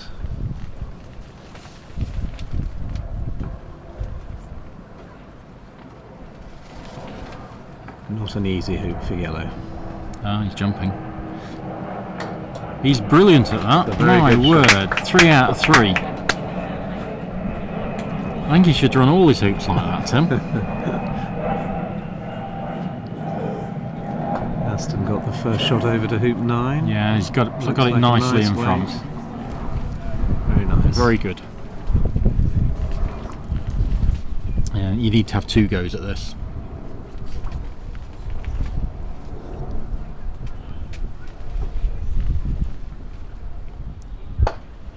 Now, arguably that's a fault. So that shot was hampered by black, and he's beveled it. He's beveled it, yes. So it's, you know, that's pretty marginal as to whether that's clean or not. Was he taking extra special care due to the presence of that ball? I would say he probably was. Anyway, we're going to carry on. Black's going to play in.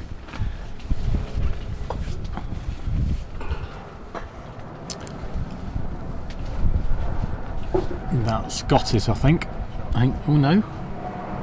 Looks good from here where we're sitting, doesn't it, Tim?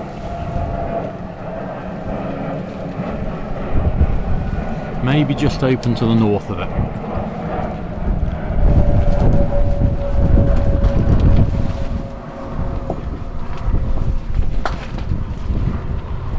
Yeah.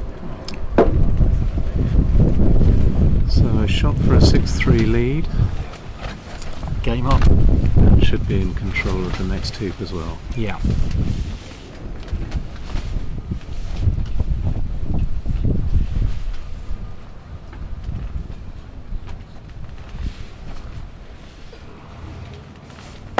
Yeah, and he might have the other one. Oh. Might have the other one. Oh.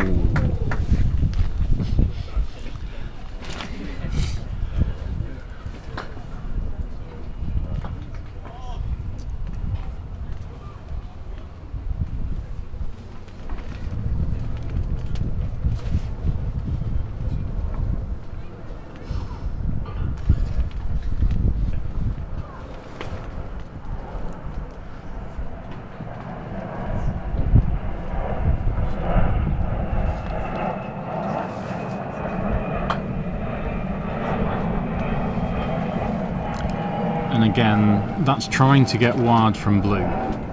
It's a good effort. I think it's just open. JP's suggesting he's got the right spot.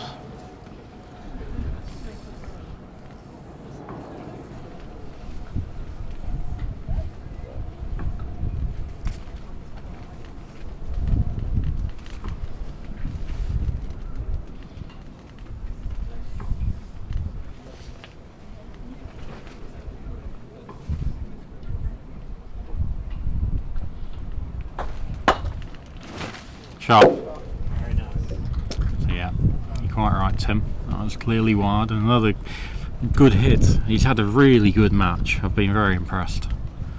Very clean hitting. Yeah.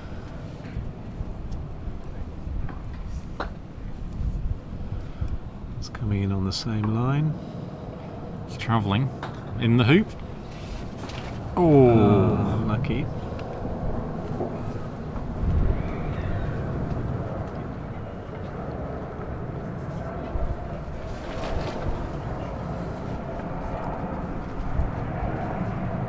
yeah, in front.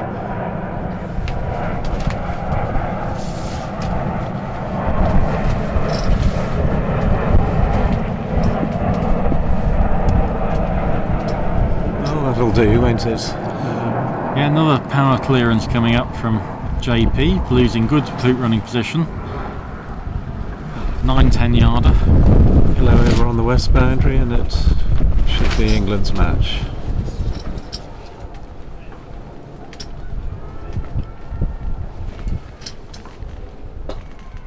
In the middle. Great shot. Really, this has been a very, very strong performance. Excellent game. Excellent match. Admittedly made it a little bit easier by the opponents letting them off a few times. But still, when JP's needed to do something, he's pulled out the shot. Indeed.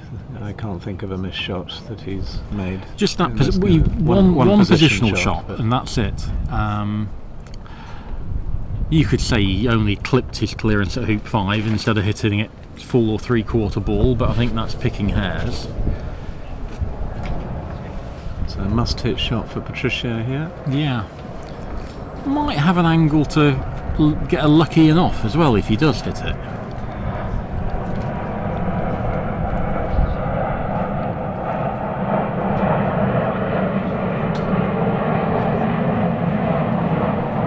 No. So again, I think Aston will go hard at this. And he hasn't been 100% reliable. So I wouldn't give up hope yet if I was Spain, but it is quite straight. You would normally back Aston. You would. This He's a very good hoop runner. I just don't think he's quite 100% yet. Yeah, you're right. So we think red runs, black's onside, yellow's in a bad place when you're 6-3 down, but I still think you've got to run this. A point's a point, and red's the clearing ball, so red's the more important ball.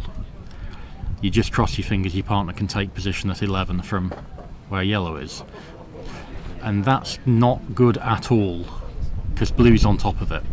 So if black takes position, yellow has to move either red, blue or black.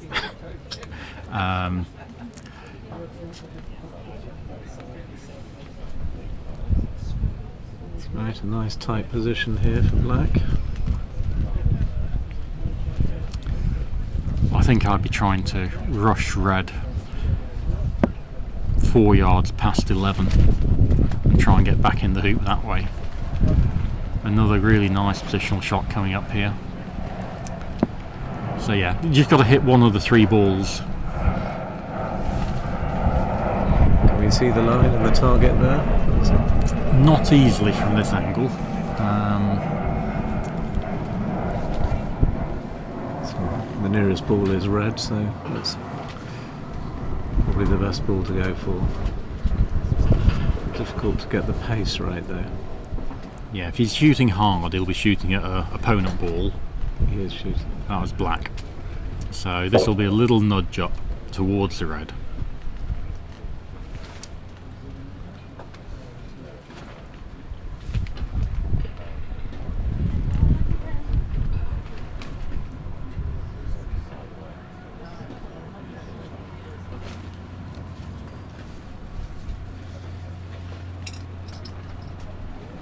Ooh, just I think he's just held.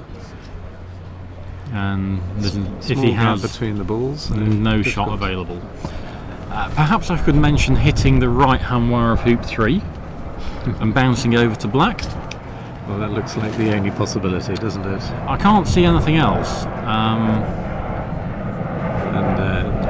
That's what he's Nicholas is looking at. thinking. It's a complete hit and a hope. It is. It is. This is a random. You don't practice these. Really good That's a effort. good effort. Oh, Bad luck. Inspired effort.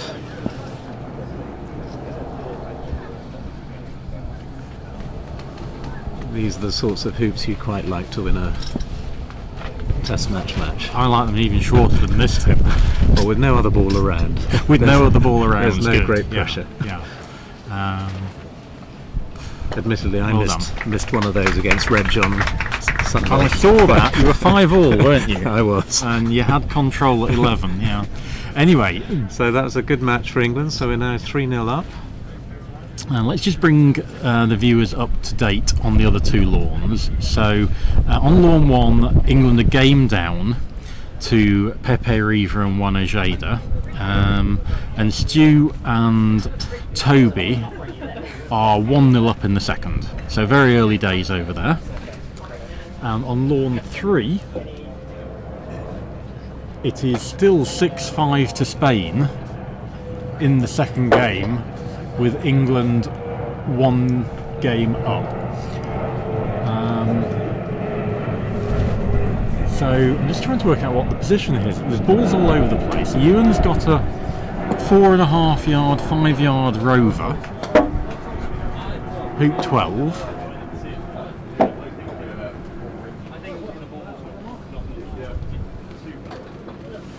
And Hasn't made it. Can you tell me, Tim, is that red or That's black? It's red up on the north boundary. So I think they had a legal partner ball onside up near corner 3, which is why Ewan's taking this hoop 12 on from miles away, because partner was onside near corner 3. Indeed. And now nothing is within 10 yards of hoop 12, and the Spaniards have first place. So this is a big, oh my word. Stuck in the back of the hoop. So Andres, taking position at 12 from the south boundary, is now in the middle of hoop 5, and that will allow the English time to get red and yellow back towards 12. Has Jamie hit that hard enough? It's looking pretty good. It's not bad. Pretty good. He probably hasn't got the same power jump that Ewan has, but it's in play.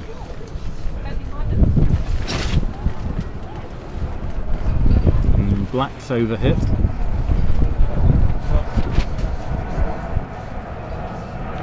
And Ewan just needs to play into jumping position here.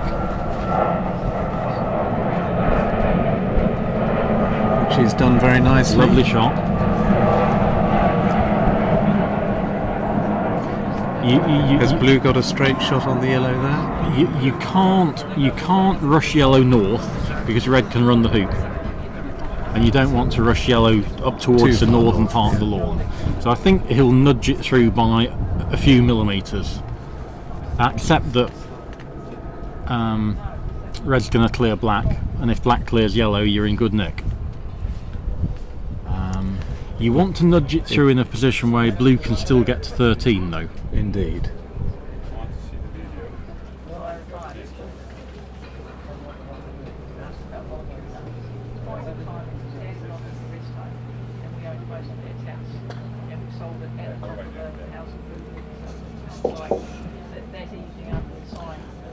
The problem with putting it quite as far through as they're looking at is getting to 13. Oh dear. That looks very... he's just had a look at that with his mallet, and I think he feels comfortable he can get down there. But Right. So Jamie should be looking for the hoop 1 wire here. It's a very easy clearance, and you might as well try and get it wide from yellow. And he hasn't hit it done. the wrong side. So this is now Manuel, who I was mentioning this morning. I think Manuel is the stronger player of this partnership. and he's got a 14-yard clearance that's pretty strong if you hit it. 6-5 ahead.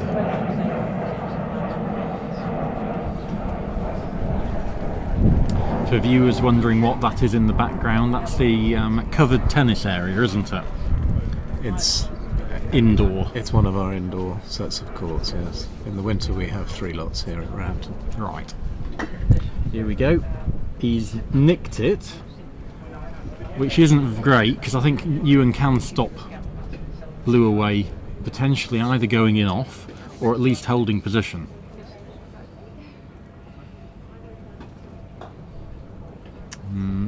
Not quite, but red's in a nice position to nudge yellow, possibly. Yeah, yeah.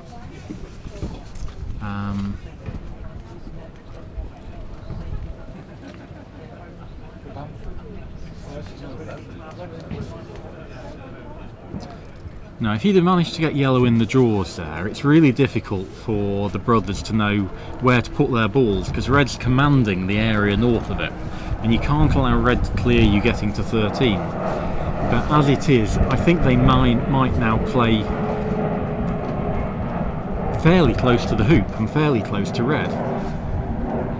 As you say, red can just nudge yellow inches, really, isn't it? It's a very soft touch. Yeah. And again, about a 13-yard clearance shot for blue. Yeah, it's going to be even shorter. It's about 10-yarder. Blue's 3 yards in, so 11. So I don't want to give up hoop 12 yet as black and blue. And often we do give up hoop 12 when we're 6-5 ahead.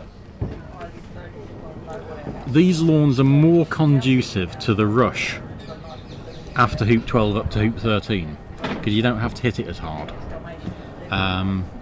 So that becomes more of a line of play that's available to the pair that's 6-5 down. So they've deemed. So they have given up. No? No. It's blue to play. Blue to play.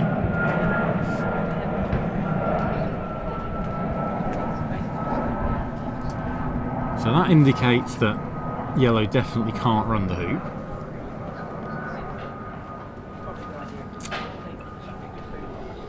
Yeah, you don't want to let yellow have a northwards clearance on blue. It's definitely hampered, isn't it? Ewan said, I fancy it, just take position, partner.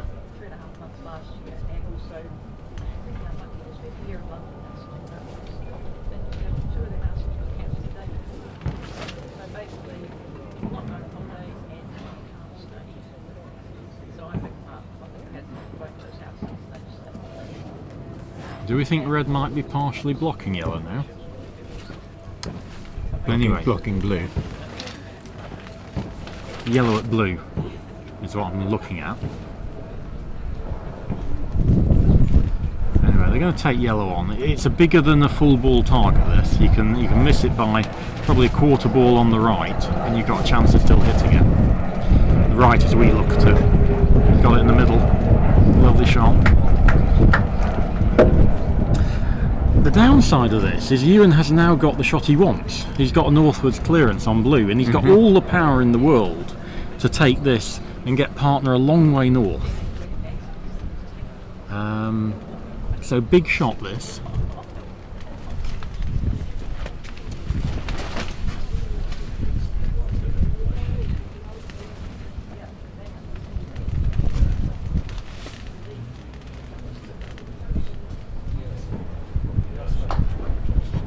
Oh, lovely Great shot. shot. So he's got that in the northern half of the lawn with a nice approach stroke clearance to 13. Black might have some sort of semi-double from the north boundary, but you wouldn't want that shot back. It's just a really, really good shot. So they've generated this position twice now, where they've had a hoop shot with a ball onside up towards the 13 hoop.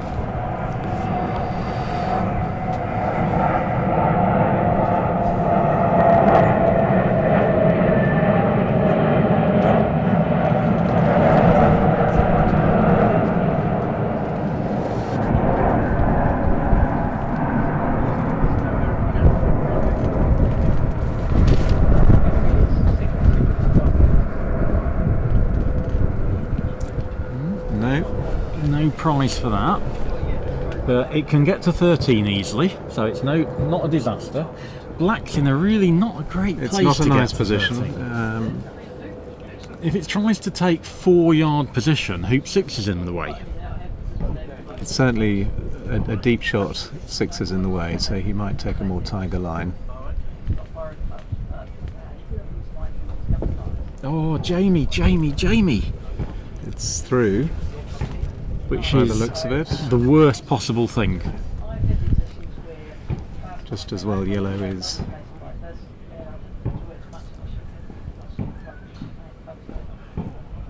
Oh, it's not Maybe through. it's not through. It's not through. That's lucky.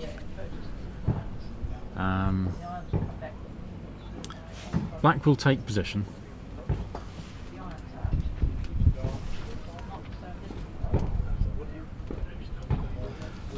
I think there's got to be a danger of blue shooting, hitting red at 1/8 ball and peeling it. So I'm not sure blue can justify the shot. It's a low percentage shot to get that back through the hoop, isn't it? It's You got don't a want to be massive giving them the downside. first shot down to 13. What we should do is we should explain to the viewers what yellow's thinking about, and yellow's trying to stop black's approach to 13, because that's the first ball that's going to play to 13. Yes. And if you can get yellow in the way just a little bit, it just makes that tiny bit more difficult. So Hasn't achieved that. are they going to take on this shot, or are they going to give up?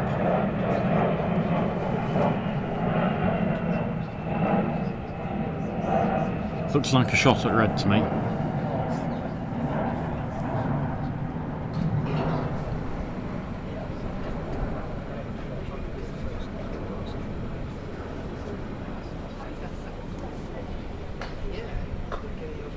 Well, It's worked. interesting. So here we've got another opportunity to play quarter ball off black up to 13 and leave another 5-6 yard hoop for yellow.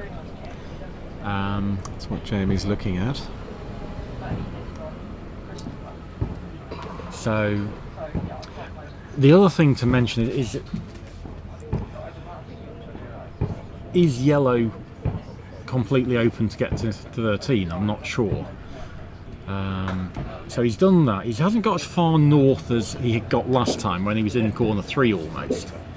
And Ewan has a rather longer hoop, I think, than he had last time. Yeah, probably about 2 feet longer.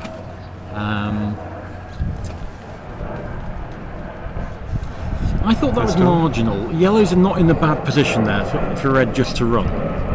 It's going to have a 14-15 yard clearance. It's playable. But if the peg's in the way of a position, then I can understand them deciding that's the better option. Both black and blue near corner 2. Trying to float a ball down between yellow and the hoop. It's a good shot. That's put a lot of pressure on this now, but you've still got to take the hoop on.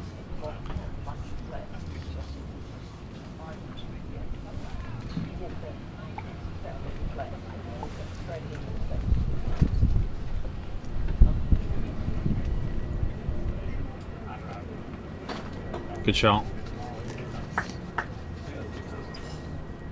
So, does blue go deep, protecting red from clearing it too far? Or does it force red to clear it? It's looking like he's taking a line close to the hoop, so forcing red to clear. Yeah. I don't think that's the right choice, simply because of how good Jamie is at clearing, but he's actually gone further deep than I think It's we sort were of in between suggesting. the two, It really, is, wasn't it? it is. So Jamie will try and hit this 3/4 ball on the right. Even middling it isn't bad.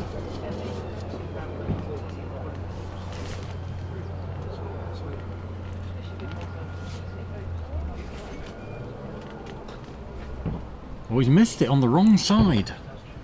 That missed on the left. Was there anything to be said for taking position there? It's not an easy hoop for blue. No, I want to clear that every time. Jamie's strength is just doing that. No, I want to give Ewan time to get back into the hoop, and I didn't think it was a difficult clearance.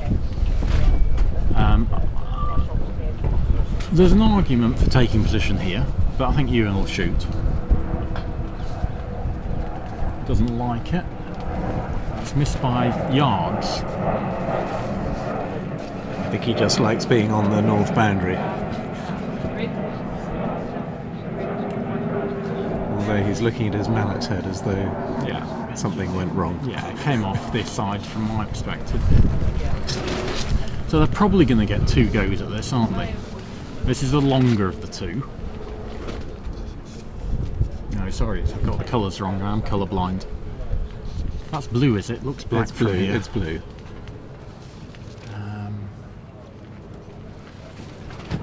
This is Andres. This to level the match. Yeah, And he's done it very lovely. well. Very good shot. So game all over there. And meanwhile, 1-1 on lawn 1 in the second game. viewers may have noticed that one of the players is a little bit slower than the others. And he's 1-1 in the second game. So lots to play for. We're now rejoining the one game still going at 1-1. You can see Pepe's in nice position in front of hoop 3, and Juan's going to be clearing now. Can he clear it to get a wide block?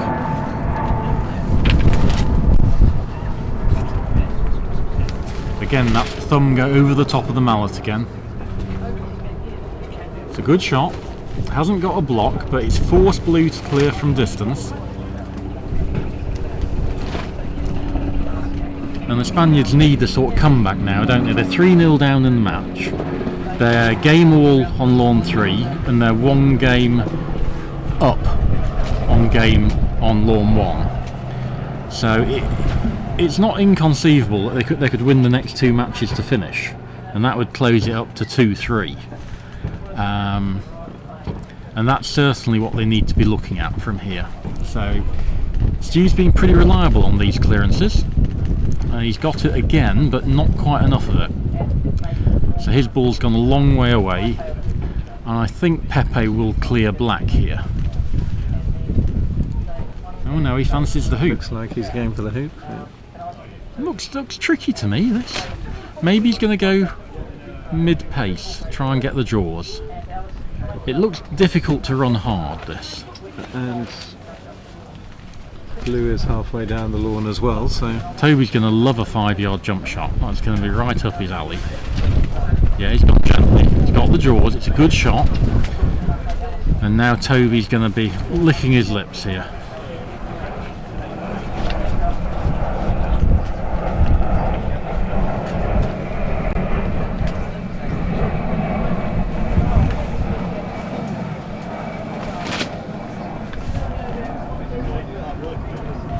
It's a good 12.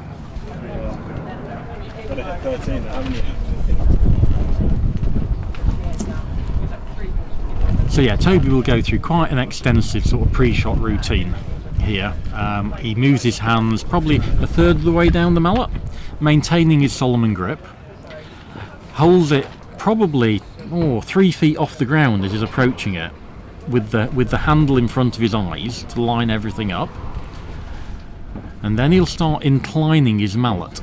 Here we go, the head goes down, the mallet starts inclining, and then he starts his practice swings, up and down, and eventually, after 2 or 3 or 5 or 6, he'll hit it. There we go. So nice height. One of the things I tell people is, to start with, focus on the height you're getting. Because if you don't get the right height, nothing's going to work. If you can get the right height consistently, then we can work on the direction. So, and he has tremendous power, doesn't he does. Let's dislodge the red. I'm not sure exactly where. It looks as though it's come out at a slight angle to make it a hittable by Stu. Tricky hoop.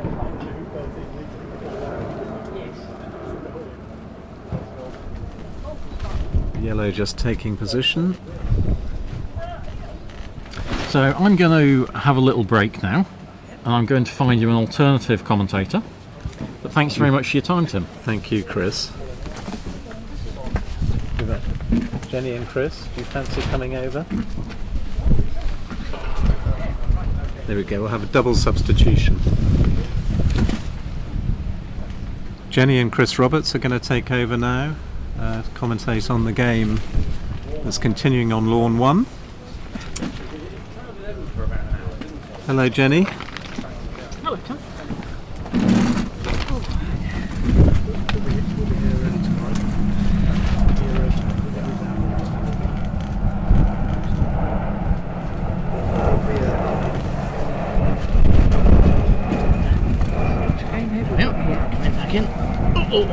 Take a seat. Lawn 1. Hello everybody. Lawn Hi, 1. Chris. So there we are in the corner of the screen. Yep. So Chris Roberts and Jenny Clark. And tell them about yourself, Jenny. Me? Play a bit of croquet myself. I'm from New Zealand, over here for the summer. So I don't qualify for this match, but it's quite nice to be seeing golf croquet played in these unbelievable conditions. It is. Lawns are beautiful. The lawns are beautiful. If anybody's not been to Roehampton before, I always say when club players come to Roehampton for the first time, I almost guarantee you will bend down and touch the grass to make sure it's real. Yeah. And they do, you know. So it's very privileged to be here. So, But also, when you see grass of this colour, the first thing you normally think, seeing the stark green, is, oh, it's lush, it's going to be so it's slow. going to be slow. Yes. Volume up. We just very slightly closer. Okay. Perfect. Oh, we've got to speak. We've got to speak up, folks. It's the wind. Okay, here we are. Yeah, that's better. Nice to see Roddy So- here. We're going to give it an off-mic coaching. So we've got to speak up apparently, so we can see Lawn 3 probably better on the monitor than we can from our commentary position. Lawn 1 rather is sunken slightly behind the unbelievably tall stop boards, and so we're seeing the Can't have much to aim at we here. can't have much to aim at here. Tenth of a ball, maybe? Yeah. No. No, and that's a testament to the solidness of the hoops. You got the hoops, hoop full on, and nothing moved at all. So that's the other way to do it. So yeah, apparently Toby was just unbelievable last weekend. He was, yeah. I played Toby in the quarterfinals, and we played 3 very long games, and he won. I gave him a hoop shot a jump shot at 12. He was leading, and I thought, do I want to go second ball up to hoop 13 against Toby? Because as well as his other skills, he's one of the best jump shot Yeah. merchants in the world. Yet that didn't dissuade me from giving him a jump shot at 12. We're just losing our gazebo, folks. Yep. We're okay. Okay. We're alright. We're only okay because I've got hold of it. Okay. So, Might need a few more stakes of, around that. So yeah, the Spaniards have just rush peeled hoop 3. okay. You didn't warn us about this, Roderick. I must manage to catch it. Okay. So yeah, pretty reasonable shot. So yellow peeling red down to pretty much next to hoop 4.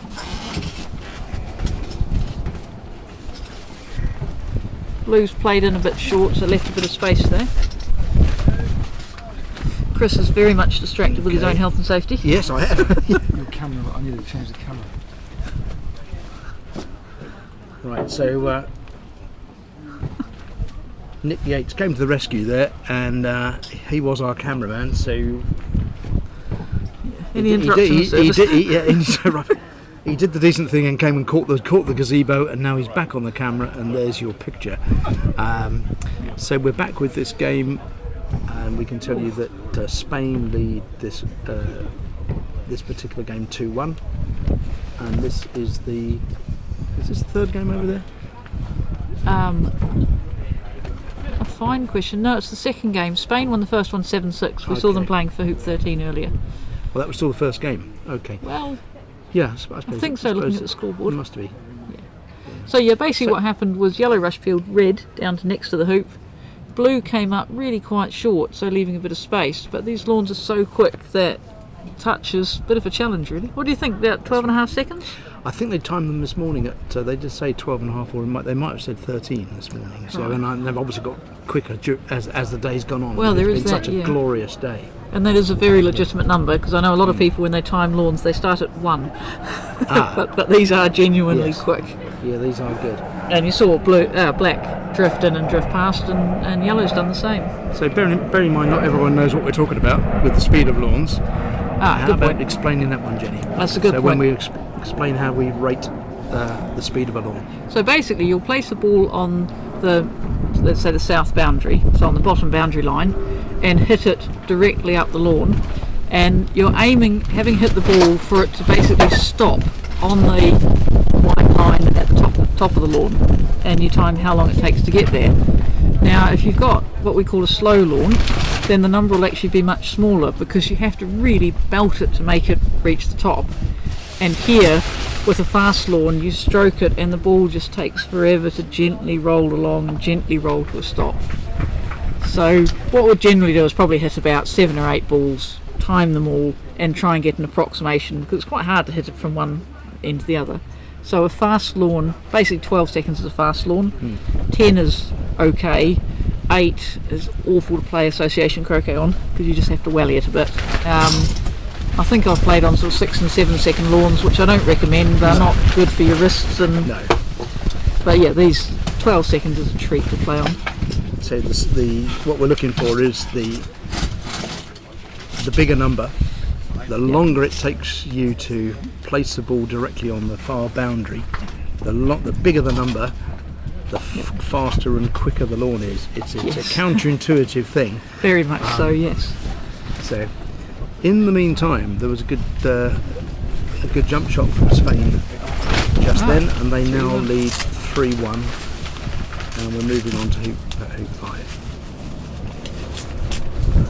So yeah, with lawns of this speed, you also don't want to be too hasty playing, because there is a very, very punitive golf croquet rule, which I think is rule 12, that says that if you play your shot while the other balls are still the balls are still moving as a result of the previous shot, then your turn gets cancelled. Yeah, And it's rough. that's a good one. So those of you who are really speedy and impatient, bear that one in mind. Perhaps you won't have lawns as fast as this to play on, but yeah, it is. You can get caught out by that one by playing too quickly. Right, what have we got here anyway? So we've taken position.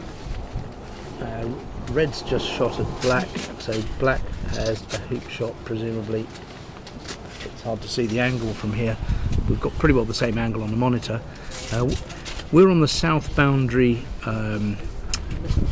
essentially from your viewing position here, that you're looking at on the screen now. We are sort of directly behind the camera, so and looking a lawn and a half away. So we've actually got a better view on the monitor than we have in real life. This looks like it's pretty straight though, looking at the way Toby's stalking it. does, yeah.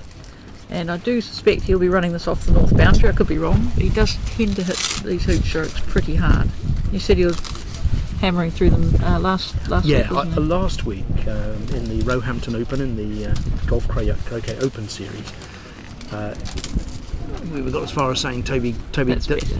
That's good. So he's run that hoop and got to just short the peg. Yeah, so he's trying. Yeah, so we had two really long games in the quarterfinal, which he won with the jump shot. I gave him a hoop 12, hoping he'd peel me, and he didn't. It's a reasonable tactic, though. Yeah. He then had a good contest, but did beat Reg Bamford 2-0, which is not to be sniffed at by anyone.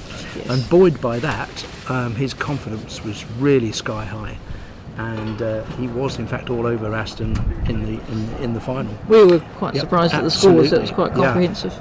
Toby was backing himself to clear. We all know the mantra of place with the first ball and clear with the second. But when your second ball is 20 yards away, most of us clear with the first one. Not Toby. He was, confidence was sky high, and he was nailing his clearances at that distance. So backing himself to do it and then carrying it off. And Well, the other thing about conditions this fast, though, it's very easy to play on them.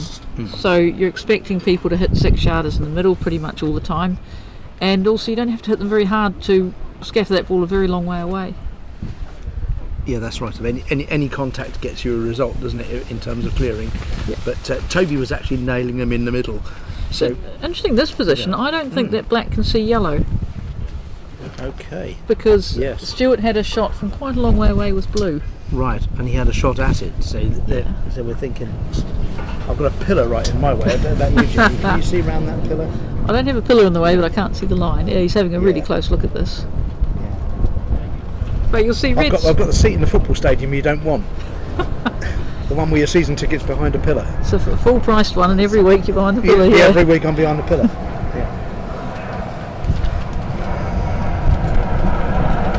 So you see how Red just drifted past, though, given the speed. Toby's definitely got something to shoot at. Maybe it's the hoop. Maybe it's the hoop, but so this is Toby with a hoop shot that he got four of last week from this distance. Not today.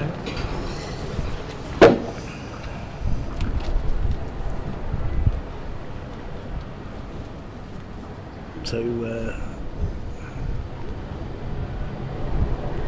Enormous thud to our right was Ewan took very good position with the first ball in game 3 of their match. So it was a standing shot. we seem to have lost our programmes. We're probably about 30 yards away by now. Yeah. I'll just see if I can go.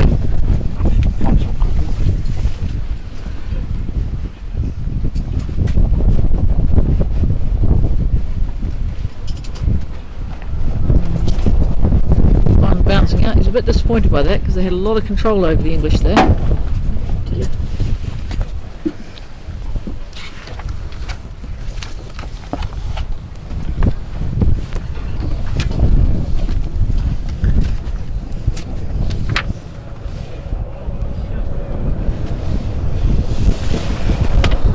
Well, the English are back in this. I'm not sure where yellow bounced to, but red was one of those balls that sort of played in expecting yellow to be running the hoop and just rolled on a wee bit too far. So we're not displaying the score on the live stream at the moment, probably because it's not the match on the featured court. So we can remind you that it's 3-2 to Spain, and they're contesting hoop 6. And this is Stuart Smith playing the blue ball. So yes, Stuart and Toby are the third seeds for the English group, or the number 3 group. They all play each other, so the numberings aren't that important. And you've got Pepe Riva, the strongest Spaniard, and Juan Ojeda I haven't seen play very much. No, well, I just going by Andre's introduction. He was saying that Juan had been playing for an awfully long time. And I was talking to Nelson Morrow earlier on, and we mentioned in commentary earlier on that he remembers Juan playing over 20 years ago. Right. So this is a Spaniard who predates the rise of Spanish croquet. Right. So perhaps somebody's been on the circuit for a long time as an individual before Spain grew as a croquet nation. So I've not come across him before at all, I'm afraid. So maybe he's good. I wonder what Toby can see here. So Stuart's already had a shot at something and missed. So our angle is poor. I'm assuming he's having a shot at yellow. It's always surprising with Toby, because Toby's got this great big wind up and great big ritual before he plays a stroke, and then occasionally just surprises you and places one in. Yes. Even though he looks like he's going to hit it into the next county. Trouble with his big swing as well is those rather close backboards can be a bit off-putting. That's a beautiful That's a shot. beautiful centre ball shot on the yellow. So it's centre ball. He hasn't actually hit it that hard. No, and and it's look how just far it's gone. It's beautiful gone right up clearance. to level with hoop 5. So That's a man who's pretty confident with the swing at the moment as well. it is, yeah. Right, so where's blue? Can you see it anywhere? I suspect blue's somewhere on the south boundary. It's probably had a shot at red and yellow earlier, because blue and black were together on the north boundary earlier. Right.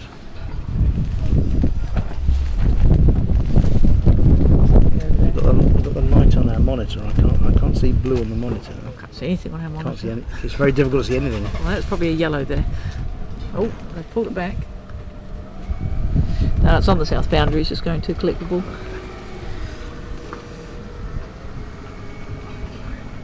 Right, so red's in a very nice position to run the hoop. It looks like it's reasonably straight.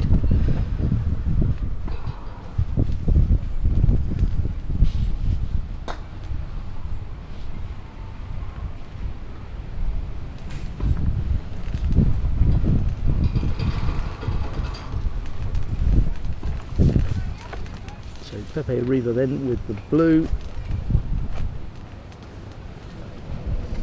That's Stuart shooting with the blue. Everything. Sorry, Stuart's been shooting with the blue. I'm getting myself wrong. Got quite a nice follow through when Pepe. I was he's looking at him. hitting smoothly. Looking at him earlier.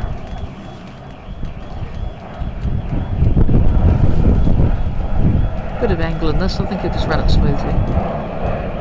Yeah, just run things through smoothly through all. Right, so 4-3 to Spain. Sorry, 4-2 to I'm Spain. getting it all wrong. I can't see from here. So yeah, Spain leading 4-2. Right. I'll get on my colours. But those 2 points can easily be recovered playing up through the odd numbered hoops. Yeah, if you can control your hoop run down to the next. You can get back in. Sorry, the easily enough. odd numbered hoops. Yeah. That looks like. Oh, it's a beautiful pretty shot. good. Yeah. So Toby's good position for hoop 7. Just saw a question come up on the commentary of who won the first round. So the first round, Jamie and Ewan won their match 2-0, and Toby and Stuart won their. Sorry, Jamie and Ewan won 2-1. Toby and Stuart won 2-0, and JP and Aston are game all with Jose and Juan. So I think we'll see that match resume after this round of matches. I would think so. So they'll tidy that up later. So 2-0 to England this morning with 1 to finish, and so far we've finished one match which was JP and Aston playing rather well, particularly JP, no disrespect to Aston, winning 7-4, 7-4.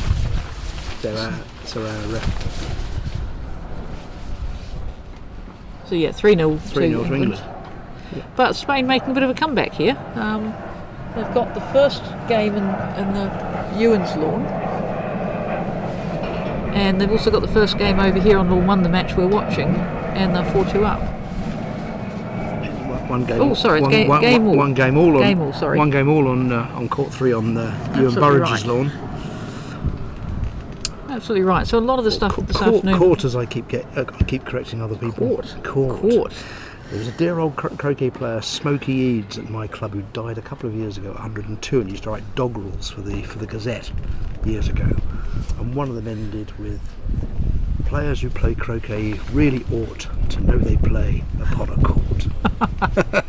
So I remember that one. So quite happy calling these courts, the quality of these. That's right. Yeah. I think it's a lawn until you put lines on it. Okay. There you go. It's a practice chipping area until you put lines on it. I think you get shot if you did practice chipping on these courts, Jenny. I did manage to get a golf ball onto it yesterday. Did you now? Yeah, I was practicing. There's a chipping area just beyond this court, and I thinned one and was slightly embarrassed that I had to come onto the croquet lawns to recover it. There we are. So for those of you who don't know, Roehampton is a multi-sports club. Quite remarkable facilities for being so close to the centre of London, centering in terms of London generally. It's actually in southwest London. So the main big sports here are, they've got a golf course that Jenny can tell us all about because she played on it this morning. Very nice golf course. And who did you beat this morning? I beat David Overenshaw, Well 3-2. Thank you very much. There we are. Good. Greetings, David, if you're listening. And they've got more tennis courts than you can count, both indoor and outdoor, swimming pools and all sorts, and the whole thing is lovely. Meanwhile, This is a go at the hoop here. Go at the hoop from Toby. And I don't think he's going to stroke this. hits the outside of the hoop. It was a right-hand wire. more controlled stroke than we've seen hitherto. Quite a nice swing. I've seen a Very few nice people swing. thrashing at hoops, and I Yeah. think the hoops are a bit firm and new ground and on lovely smooth I ground. think they deserve a bit more respect, and I think Toby gave it there. Nevertheless, it's his hand to try the same thing, and this is a big one because this extends their lead to 5-2 if he gets it. If he gets it, it'll be a lot to come back from. Yeah, 5-2 is a pretty horrible score to be on the other end of, isn't it? Yeah.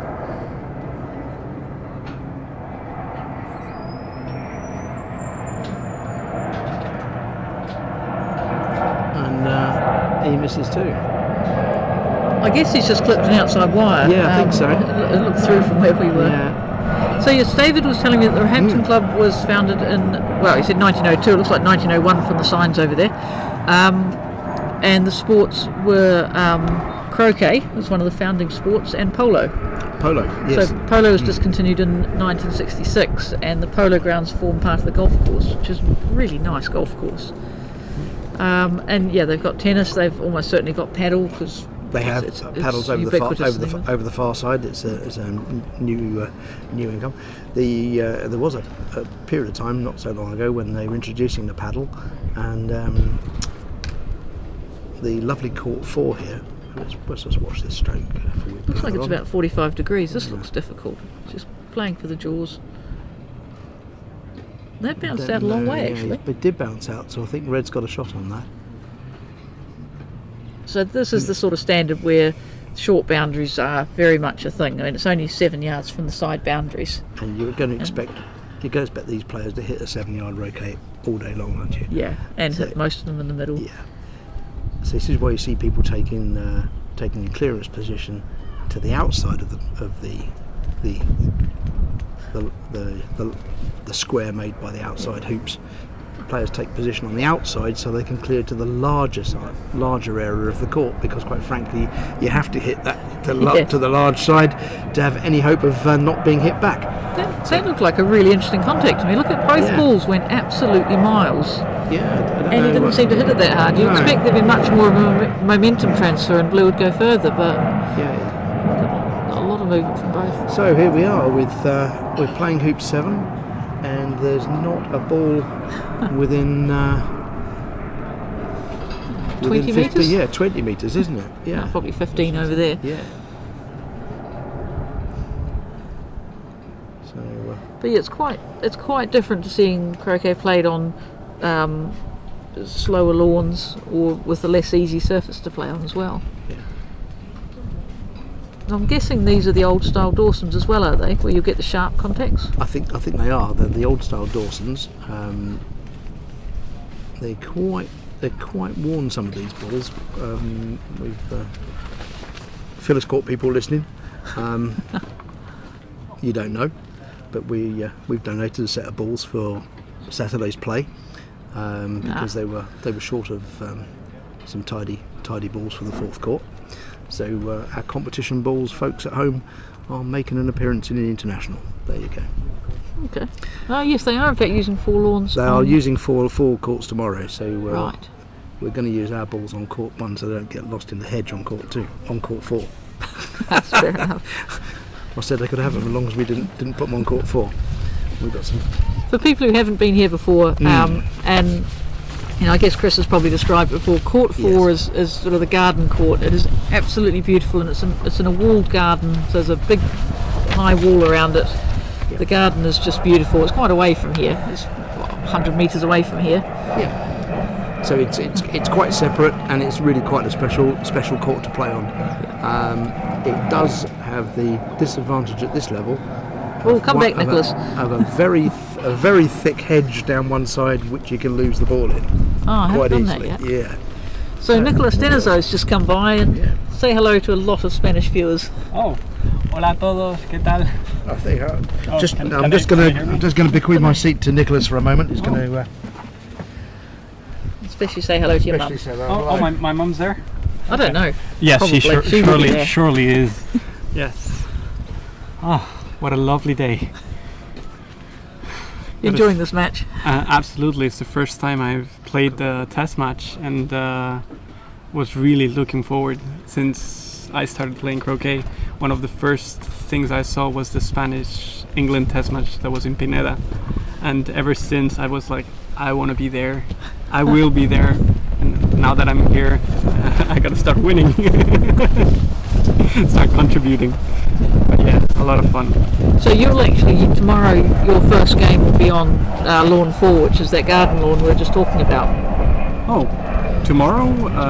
Yeah. So what happens is we've got these 4 lawns Okay. on, 4 games on first, and after they finish, you've got the late start. Yeah, I don't play the first round. I play second round, and then lawn 4, which is on the other side, right? Yeah, it's Okay. Perfect. Is it a similar lawn, or? Yeah, it'll be similar speed. Chris was just saying if you hit the ball too hard into the hedge, you might not find it. Okay. Yeah, it's a very nice lawn. It could be a touch slower, but probably not very much. They're very fast. Lawns are very, very fast, and hoops have settled perfectly. So a lot of fun. Does seem like you need some pretty good touch to play on these lawns. Oh, yes. First ball, I played it way from one side to the other. I was like, what is this? Like, let me focus. And just we're looking at the quality of the shooting. They're still competing for hoop 7 over here. Oh, yeah. And the English have just won hoop 7, so it's 4-3 to Spain. But we got a position where there was no ball within 15 yards of hoop 7. Yeah, that was quite interesting. They've been fighting for that hoop for a while. Unfortunately, Juan hit, I think it was hoop 6 when he was trying to place ball in front of, no, hoop 5, sorry. So Very, very important games for the test match. yeah, so you're 3-0 down right at the moment, but there's been some pretty good matches by the Spanish. You've got one match held on over from this morning, which is 1-1. It is 3-0 down, but we don't feel like we're losing by that much. I think all games are down to like little details, which just tells you how like great England is and how many good players we're playing against. But I definitely think that the day could end in a 3-3, and hopefully does, so that tomorrow there's more fighting going on. I think you're looking really quite strong this afternoon. So you've got It's looking good. It's you've got looking this good. match over here. I don't know what the score is. It's 2-1 to 2-1 Spain. to Spain. So which is Manuel and Andres playing against Ewan and and Jamie. Jamie Birch. Yeah. So Really good players. We you played and against Jamie them. won the first. Oh, Yeah. you played them this morning. Didn't We you? played this morning against them. We lost the first one 7-4, won the second one 7-4, and then lost the third one by a lot. I won't say the score. But yeah. you know, this game over here with Ewan and Jamie. Ewan and Jamie won the first, but then Spain came back in the second and now have a lead. Yeah, what was the score in the first? Was it 7-6? 7-6. So 7-6, 6-7. Ooh, I love it. And over here it was 7-6 with the Spaniards taking the first Yes. game and having a narrow lead in this one. So I think you guys are starting to warm up really well. Yes, we are. We do like our golden hoops. I think someone said previously that the last test match that we won in Harlingham, there was like a 70% of our games that we won that went to the golden hoop. Yes. Well, it's still part of the game. You still got to win them. And yeah. But that's a big thing, to love playing the golden hoop rather than fear playing the golden hoop. I don't know if I like it or hate it. It's a weird feeling. Depends if I'm the one. I think I don't like when I'm the first one placing the ball, because it's like much more pressure than when you're on the other side, because technically it's lost. Well, not lost, but like you're supposed to lose if you're going second to the hoop. So, You need to get that attitude that I'm going first, I'm going to win. Just that yes, but it's strength. that little touch of pressure. I don't know. Yeah, and a little touch of a bit of excitement here. If you're playing up to 13, it's very easy just to put it off the north boundary. Yeah. Just keep going and going. Yeah. Absolutely. Let's see what happens. So anyway, we seem to have Spain well in control here. So it looks like black may not be able to even see yellow. So quite a strong Interesting, position and here. blue wasn't able to hit yellow either because it was blocked by the hoop. So that's why it took a really far position, which is interesting. I think we've actually seen Toby in this position quite often with the hoop in the way or something else in the way. He's been a bit unlucky.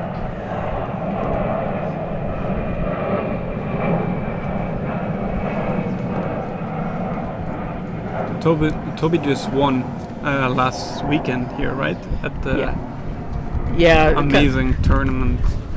a couple of people who saw him said he was just fantastic. I mean, I believe them. He's a very, very solid player. I've seen him play a couple of tournaments, and he's always so consistent with his shots. He's very careful, which Yes. is a good thing. Oh, Not sure if he cast a could curse. see yellow. Well, it might have actually been a shot at the hoop. It was hard to see if he could actually see the yellow at all. Yeah. But yet we managed to slow him down. Absolutely. So you recently played the AC. What was it? The mixed doubles. Mixed doubles, yeah, that was great. That has I watched one of your games that was, I don't know who you were playing against, but it was, I'm recently picking up AC, and it was such a great game, like really fun to watch and really entertaining. So I'm glad you enjoyed that. it was a really fun game. I was at the edge of my seat. You guys won like very, very close. There was like a lot of back and forward strategy going. Loved it. That was the game that took 4 3/4 hours, I think. Yes, I think it is. But to be honest, if you play it at ×2 speed, it's much better. Yeah, I've watched about half of that game. You can just keep hitting a button that moves it on 5 seconds. Exactly, because you don't want to. Yeah. It's a really good lesson in patience there. Chris played it very, very well and just kept hiding behind hoops. I don't know if I could play for that long. 4.5 hours. I don't think my concentration span is that great. Well, I was trying to protect Chris's back and his legs because Yeah, he has a bit of trouble. So yeah, we played for 9 hours on that day.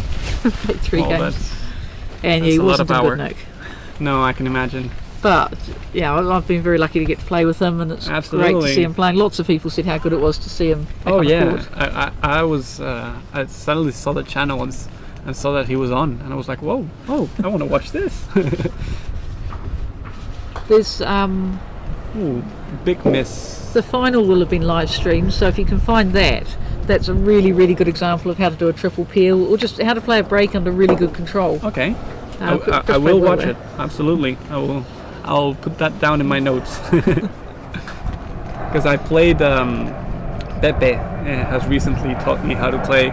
I played last year AC doubles with Pepe, which is a little bit. It's a little bit of a cheat code because he did a quadruple peel in the final, so it's almost I was there watching, enjoying while he was doing everything. But we won, so congratulations to both of us. Well, by the way, it's 5-3 to Spain now. Yeah. And Yeah. the first ball to play in is But Pepe cleared a with first ball. you've got the screen, excellent. Yeah. So let's see. So what's happening The other there? game, it's It's 2-2, 2-all. and No balled. Close to 5. it's great when you get these really high quality clearing games because Oh, hoops yeah. like Hoop 5 just become really difficult to stay in front of. Yep, absolutely. Especially, I was surprised by the combo. Like they play very well together. Like Jamie hits this. He plays a lot of AC, right? Yes, yeah, he's an excellent AC player. Oh, you can tell his control clearances are excellent. Like just annoyingly good. I'm gonna say it. I'm allowed to say it because I've already played against him. Yeah, and Ewan's just got so much power. And but Ewan is just when he wants Ewan. to play controlled shots, he's very, very good too. He can do it all. Yeah, he's a great player.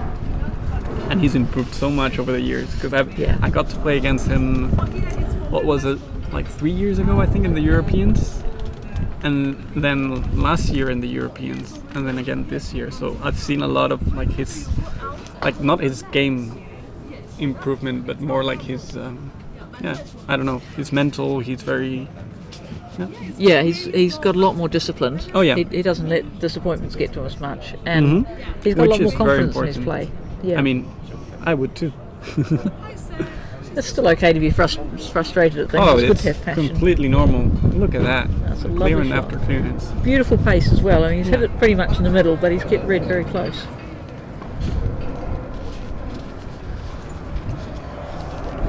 And yeah, last night when we arrived, we David and I finished our golf and went and saw probably the second half of the England football game, but saw all the English players sitting there together, interacting and having a good time. This is a really coherent team. Yeah. So you're playing at Worlds, right, at the end of the year? Yep. We'll see each other there. Excellent. It's the first time I actually qualify for Worlds, so I'm really looking forward to it. That should be amazing there. It's at Chesapeake Bay where there are 24 croquet lawns. Honestly, it's going to be like a dream arriving there. I've not seen more than, well, actually, I've been in Butley, so I've seen a lot of lawns there, but 24, that is, I don't know, it's going to be amazing. I'm hoping they're going to be standard American sort of quality, because generally American lawns have had a lot of money put into them and a lot of care put into them, and they're pretty good. I've been told they're great lawns. By Blake and Brian Lozano, which play there a lot. That should just be good fun. Hello, it's Chris back again. We were talking about is it Juan Ojeda. info. This is from Chris Williams, the archivist of the Croquet England. He says that Juan Ojeda played in the World 14-Point Championships in Milan in the year 2000, which is where Chris Williams first met him. Apparently he was one of the star players in the football match that was played against the local Italian team. Patsy Fitzgerald, the Irishman, was a star in the goal as a goalkeeper. Sadly, Juan's father just died just last week, aged 89, and I think 98. 98. And I think that was referenced in your introduction. Absolutely. So looking down on you and absolutely, we're playing for Justo, I imagine, this week. We have extra motivation. We are all trying to do our best to hopefully bring it home and dedicate this to his father. I mean, just having him here as a great example. He's a great guy. He plays amazing. He hasn't traveled in the last, I think it was 10 years to play croquet, but he's been playing croquet forever, which is amazing. Yeah. And nice to get a bit of strength. He plays AC. Well, the 14-point was AC. Yep, Association he Croquet. plays AC. He's one of the best AC players we have in Spain. Okay. So yeah, very, very good. So we've just had Toby try a reasonably difficult clearance and hit it at quite a sensible pace, because as it was, he nearly rush peeled red. Yeah. Blasting that through wouldn't have been a good result. That's a great shot. It's a really good shot. That is a great shot. And that was one who we were just talking about. Yep, absolutely. That's Juan Ojeda. Meanwhile, on lawn 3, there's still this. They're fighting. No one can stay in front of That game 5. is going to go down to the golden hoop, I can tell you already. We had a wonderful battle at hoop 12 earlier until before Ewan ran it from about 5 or 6 yards. That was aggressive as well. Yes. It was a great decision, I think. Yeah, I wasn't sure when he was shooting. Lovely shot. Wasn't sure when he was shooting if he was going to go for ball or hoop, but he's in front of the hoop. So the thing is, they didn't have a good 13 hoop with yellow. That's why they decided to clear and try to go to 13 with red, and then make an aggressive shot with which, again, very aggressive. Worked out, and then missed the clearance. Yeah. And yeah, they gave themselves every chance. Oh yeah, I think it was a great effort. So, what do you think to these hoops? I love them. I in Spain we don't see them, but I'm a big fan of it, because I think you gotta hit it perfectly in the middle if you want to score the hoop. Yeah. And sometimes it's not the case in other hoops. Sometimes in other hoops you can, if you hit the wire, it might go in, or spin around. If you hit it with a certain pace, it goes in better than others. But in this case, you gotta hit it straight in the middle if you want it to go in. And there's no, I think they're great. Honestly, I would love to see them more in Spain. I've asked for them in my home club, It'd be And, good to get a set of them for helping you prepare for World Championships and overseas matches. So in Spain, actually, my mum brought brought a set or something, and she has it placed in the practice lawn. Okay. So whenever she has a tournament, or whenever we have a tournament that we're going for, like Europeans, which are quadways, we play with that same hoop. So that's good. Yeah, it's very important, because if you're not used to this ones, you can have a lot of trouble. I can remember years ago there was a golf croquet world championship at Mount Maunganui in New Zealand, and it was the first time Toby had come across these hoops. And Toby was in the habit in the UK of smashing off the boundary and just running the 7-yard hoops. Oh yeah. And Toby stated that they should be banned. They're terrible for the game. Oh, I mean, he's changed his mind now. Oh, absolutely. I think that's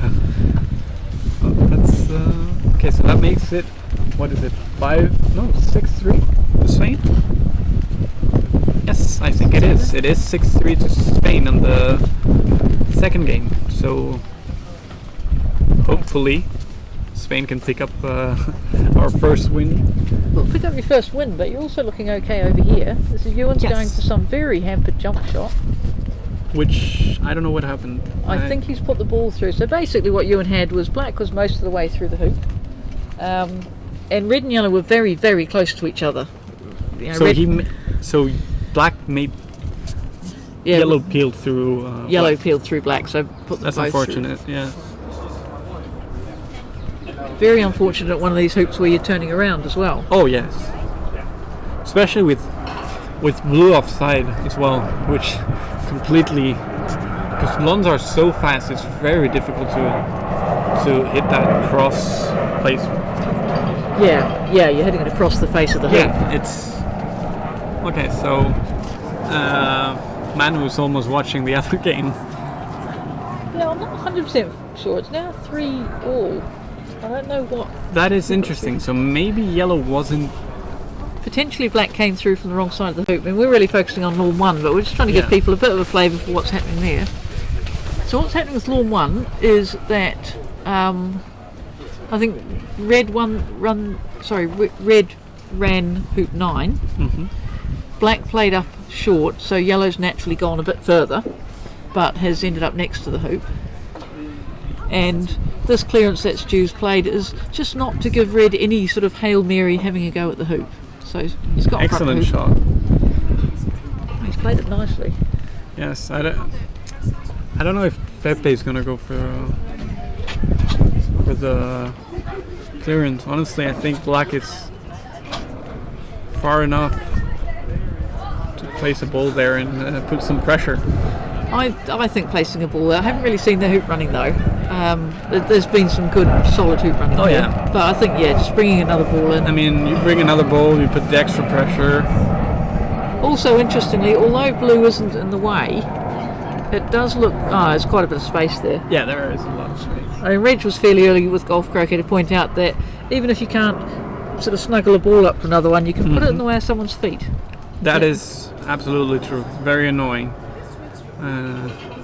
Even if it's not bothering you, if it's close by, you always think, oh, there's something there. There's an object, so you hit your ball different. Yeah, we noticed that when you were trying to clear from. Oh yeah, I was just thinking about that one. It was in my mind. I was like, what are you doing? Like, what? Why did you try to make that clearance? Well, I was kind of looking at it going, well, if he has a flat swing, there is a danger of maybe flicking it. Yeah, exactly. It's where you I can- knew that as well. It was in my mind, and I was like, well, maybe next time you just place. Oh, it's a good hoop from Toby. Yep, excellent hoop. You can always use your doubles partner there and just sort of go to him. What do you reckon? I'm swinging, is it clear? It's your, Your absolutely. doubles partner can We be should do doubles that more. actually. You don't normally interact when you've decided which stroke to play, but it can be useful. Oh, interesting. Andres went for a block on yellow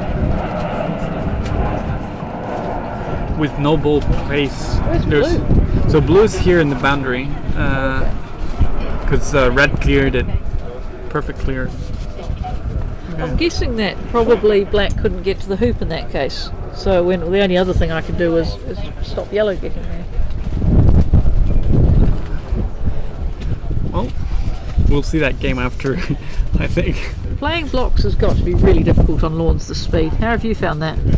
So, particularly difficult, yes. I think that's... I've always loved the blocking game ever since I went to Egypt, which in the Egyptian Open a couple of years ago, I was surprised how well their blocking game is. So I've always tried to improve, and I find it very difficult with lawns this speed.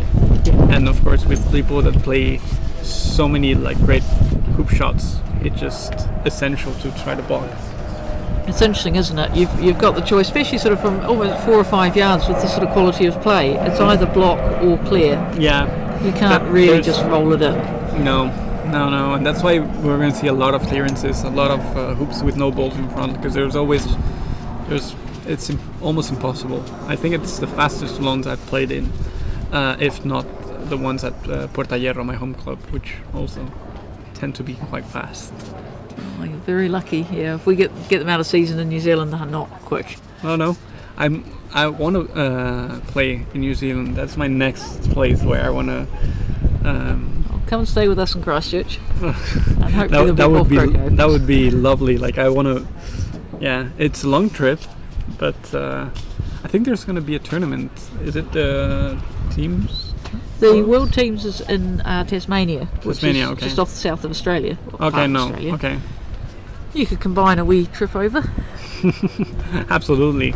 If I'm going to take a couple of days off to go to Tasmania, which I don't know yet, depends on a lot of things. Depends a bit on who's available from your team, because Jose's just had a child, hasn't he? Jose's not. Jose just had it, yes, and Pepe also is going to have a child, and that was extremely lucky. And yes, there's a lot of things going on the top players, so we were going to see who can play there and who's willing to make the trip. Who's allowed out? Yep, who's allowed out. Absolutely. I didn't want to say it, but you did. So we've got Stu clearing from the boundary. Stu's a pretty good shot. Ooh, nice pace he hit that at as well, yes. Actually. But just so is this for the win? Yes, it is. So it's Pepe. No, in Juan. Okay, Pepe for the win. Oh right, yes. Yes. So let's see. For the first point for Spain. Here we go. Well done, Spain. 3-1. Yes. We're on the board. Spanish remontada. Very nice to see Pepe just running that with a smooth stroke as well, rather than absolutely thrashing at it, which too many people really too hard, I think. Pepe's been playing very, very well. And look at this. This is a great moment. Yeah, some good friendships there. So I don't know if the Spanish team know, but the Australians very, very quietly announced their Open Shore Shield team about a week ago. We did not know that, no. I saw it because I was looking for an event in Australia I'm going to play in, okay. But I was sort of snuck on the Australian website. So the team is Greg Fletcher, yes. Malcolm Fletcher, okay. Robert Fletcher, I expect, and Edward Wilson. Wow. Who could be a bit of a volatile team, I think. I think Mal can be a bit thrashy sometimes, but power to go, and 4 very, very good players. I don't know them personally. I've seen their ranks, and yes, they seem like very good players. I think I've only seen Robert play. Right. Yes, very, very solid players.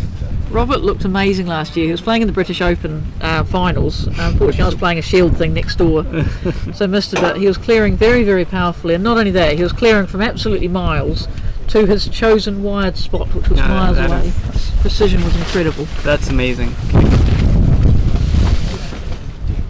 So, are you playing next week? The yes. British? Yes. Ooh. That's another one that's on my bucket list. I want to. Absolutely. But this year, it was. Oh. You got lucky there. We've got a couple of Spaniards playing. I can't remember their names. I know. It's Luis Alvarez Sala and it's Eduardo Núñez. It's Eduardo Núñez. I didn't think Luis was playing. Luis is playing, yes. Is he? Okay. And Angel Núñez, I think, it's also playing yes. doubles. Yes. With his son, which Eduardo great player, 16-year-old. He's a dangerous player to face. Oh, they're so young. They don't know how to. They don't believe they're going to make mistakes. Oh, yeah, I know. I mean, I've just played against him last week, the Spanish doubles semi-final, and he's a very, very good player. Very, yeah. They're just fearless youngsters. I think this is going to be his first big test, because he's played in. He played last year the Tier 1, so the Spanish Nationals. Okay. And he lost in semi-finals, so for his first appearance. Oh, what a shot. Ewan from boundary. Ewan from boundary. Ooh, just put the score 4-3 up. That's pretty important. That is a clutch shot. Deciding game. Yeah. With good luck, the cameras might roam over in that direction. So Yes. we're looking at lawn 3, so it's Ewan and Jamie Birch in the third game have just gone up 4-3 with Ewan running a hoop from the boundary. Do you want to be? Oh no, I'm absolutely fine. Yes. Yeah, thank you. Yeah. Commentators get bits. Oh, that's lovely, but no, I'm fine. That's very nice. You see, Duncan advising his commentators get beers. I was given a beer and then I was told, well, you're commentating now. Panin. Bien. Look at him. What a great guy. Oh, that's a very good shot. Oh yeah. The problem is, it's not clear if Ewan can actually see blue. Blue was played in very well from distance. Andres is kind of checking. I'm not sure if. See, I have been really impressed to see at British tournaments lately, there's a lot of Spanish names. Oh yes. It's really good to have you guys come over and Oh, add some strength to the events. we love to travel. We love playing here. It's amazing. And yeah, just socially and the personalities, it's wonderful to have you guys over here. I want to visit more. That's another thing. I want to hopefully make more. Absolutely, I mean, have a look around at where the tournaments are and think, fancy visiting Manchester and having a look around. Oh, absolutely. I don't know. For us, it's kind of difficult, for me at least, to check the website or whatever, or see what the next tournaments are, because we already have our calendar. So I have to check all different calendars to see. But yeah. I do recommend the Scottish Golf Croquet Open. I know nothing about the event, Okay. but generally in Edinburgh, which is a lovely place to visit. Not been there yet. I have not been there yet either. I haven't been to. Well, honestly, I have a lot of countries I want to visit. I want to visit. Clarity Zone. Okay, so we have images of this exciting right. game. So this thank is you Lawn for the 3. switch. How about Mauritius? I bet you've never played there. Oh no, I have never played there, and when I saw there was a tournament there, it looked lovely. And Perico told me that was an incredible tournament. Yeah, so the lawns were, not the same quality as here. I can imagine. It's hard My to. goodness, we were next to the sea. I mean, with those views and buttons, it's hard to think about croquet. Right, so an offside ball just being moved aside, 4-all? Yep. 4-all, yeah. Yeah, I'm expecting, like you said, golden hoop. Huge Yes. battle at hoop 12. It looks like a golden hoop, and honestly, I don't think it can get closer than this game. 6-7, 7-6, and we'll see. It'd be a huge boost to Spain to win this as well. I mean, it's currently 3-1, which we still have a game to finish, which is Pepe and Juan against. Who are they playing against? JP and Aston. I JP think. and Aston. So JP and Aston are the top English pair, but Pepe and Juan have just had a fairly convincing victory in their doubles match. Well, in our game, Aston and JP played. Good shot. Good shot. They played amazingly well. So yeah, I've been told that they didn't play as well against Pepe and Juan, from what they said. Right. So But, everyone's just warming up on the first day as well. Absolutely. That's why I think the format is great to have doubles first, which is a little bit to dust off, to get used to the lawn speed and everything, and then you go straight to the individuals where things get serious. Yeah, I think the doubles is good just for that team bonding, supporting each other. Absolutely. And It's really a lot of fun. A lot of fun. I haven't seen many test match, but well, I have seen all of the Spanish test match against England, but I don't know if the format's always the same. There's usually a lot of doubles and singles. I'm more used to association croquet tests where, Okay. where there's one match a day, so you'll play a round of doubles or a round of singles. Mm-hmm. New Zealand and Australia used to play golf croquet test matches, which were very closely fought, but it was a while back. I can't remember the format. So one thing that they do in association croquet, which is much more common here, is alternate stroke doubles. That's what I played with Pepe, and that was a lot of fun. That's how Pepe taught me how to play AC, which I've got still a lot to learn, but I definitely have a lot of fun. It's a great way to play because you can kind of punch above your weight playing in quite high level tournaments as well. Okay, so what's the idea here? It's black. I think it's partially blocked from yellow, but It's interesting here because I mean yellow can clear blue, but only to 9 yards away? yes. What would you do here? Black. Oh, Possibly even take position trying to hide behind red. behind red? Yeah, I think look into the area where they're, around there. So make sure you're not blocking yourself from a potential clearance from the yellow. Yeah, the trouble, you're right though, because if you do play into that spot, you play into somewhere where yellow can't see to hit you, but then yellow can clear blue and use black as a bit of a blocker. So exactly, that's the only spot I would say safe spot. Obviously, you're always looking to put the ball closer to the hoop, but sometimes you can't. So He's blocked it. You're look having a good at it. No, he's thinking, what should I do here? Oh no, there's quite a good image there. Yeah. So it's definitely not blocked. Yellow can see. Yeah, so yellow. Ooh, okay. So since blue is blocked from red, he's gonna clear. He's trying to go to. Yeah, he's going to try and hide blue behind black here. Oh. Ooh. Wait, what happened there?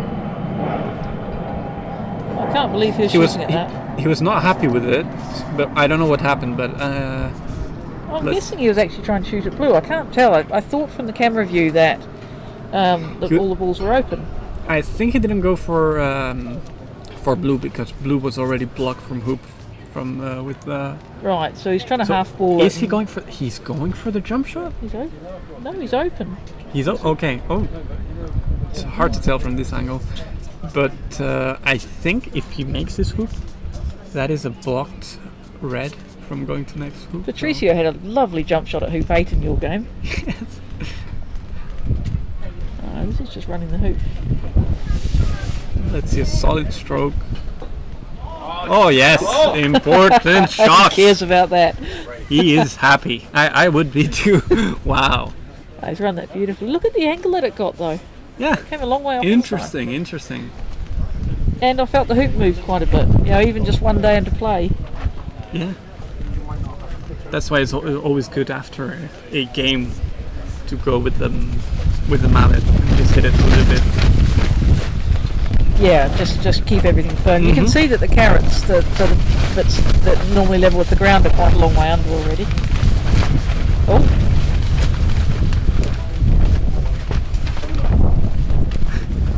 Looks like out of cider from round 1 might be starting on lawn 2 soon. Hopefully we'll stay with this game though, because this is a cracker. Oh yeah, this is gonna.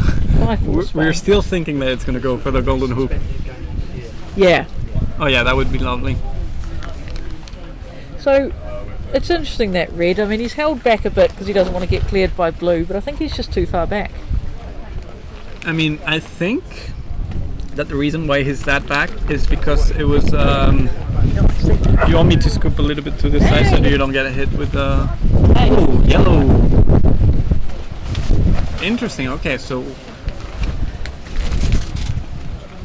Yeah, yellow's played up too so fast. I don't think you even tried the clearance here. You just place the ball Yeah, where yellow doesn't see and force a red hoop from there.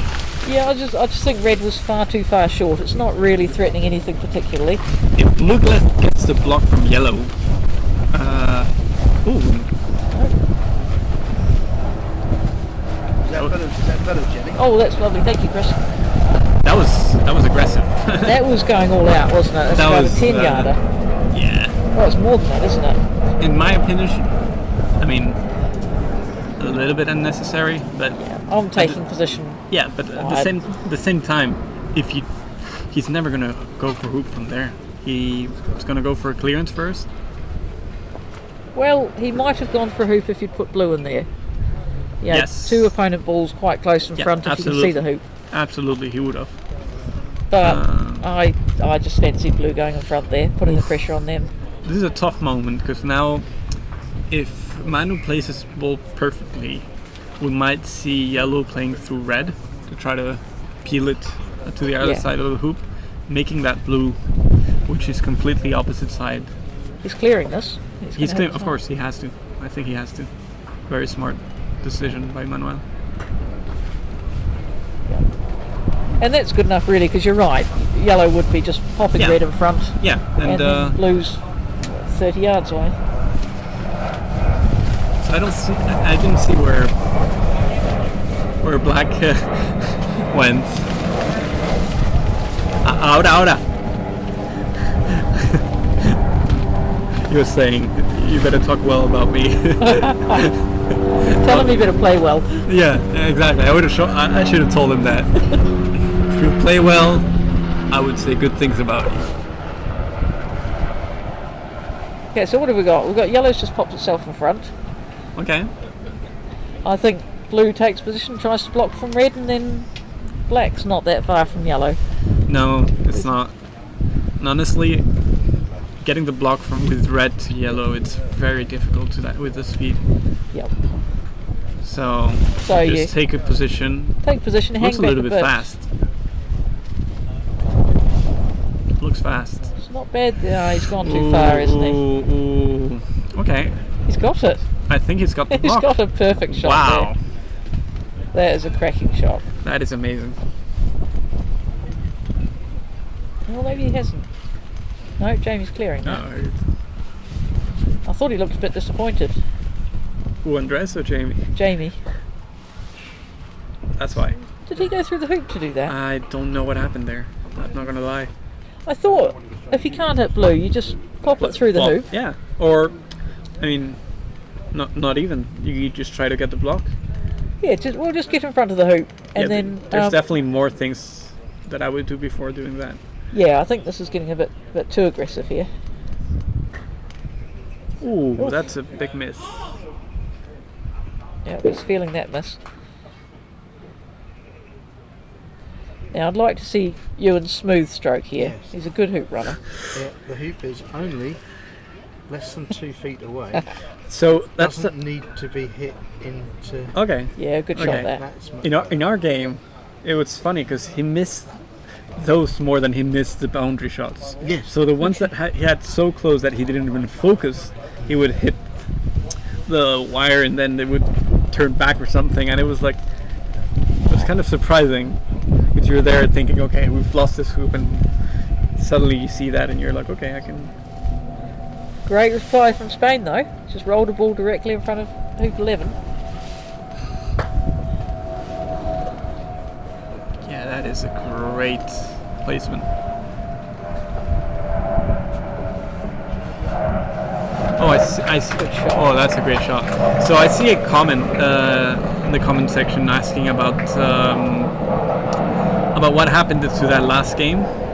So that last game is going to be played. It's currently just starting. Just been teed off, and Yep. blue is deep but in front. So once we see the end of this Andres Manuel's game, we will see that one.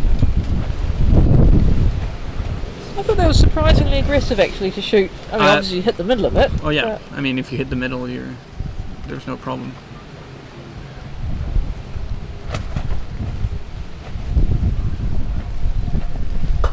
Okay, so we're going to leave this very exciting game on lawn 3. We'll keep you up to date with it a bit, but we're going to see the resumption. They've just played 3 balls in of the game from this morning. And dress just cleared. Okay, so let's see. Let's try to... We're going to keep peeking at lawn 3. Oh yeah, it's very difficult to not watch that game.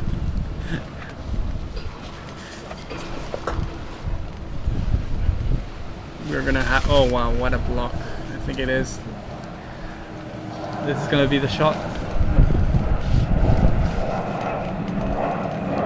So here on lawn 2 we've got 2 pairs who have really found some form in round 2, playing the resumption of their morning game, and blue played in pretty deep.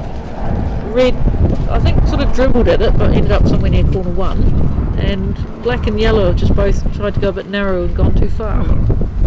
Let's see this. Oh. Ooh. Wow, great shot from Aston. He's been hitting them very, very well.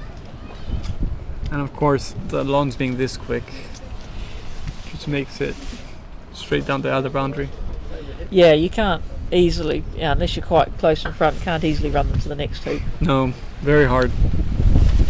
Which makes the game closer, because then if he clears the boundary, then you get the chance to wire from the other ball. But again, this position taking, I don't think it's good enough. No, it's no, too definitely far not. back. I mean, it's true that you can be Pepe and hit those from there, but you got to be closer than that. You're not getting them all the time. No. I mean, your percentage from there drops significantly, so... And nice ball played in from black, just comes inside red. A lot of pressure there. Yeah, that's a very, very good ball. Let's see what's happening in the other game. So, in the other game, I'm not sure who's who. So it's Manuel. 6-5 for Manu and... So Manuel ran hoop 11 beautifully. Beautifully, yes. With a pressure shot, because he had both of opponents. Ooh. They had quite a long hoop, but then Ewan taking position ended up going too far. What's going on here? Oh wow, what a clearance from Manu. This is... Follows up running hoop 11 with a lovely clear off the north boundary. That's a cracking shot he's hit. This is definitely not helping my ADHD. Golf croquet is a lot of fun to watch. Oh yeah. There's just lots going on all at once. Absolutely. And the weather. I mean, the weather we're having. I'm gonna get burned. It's finally summer. The last 2 days have been summer. So we've had the opposite in Spain. The last 2 days been horrible.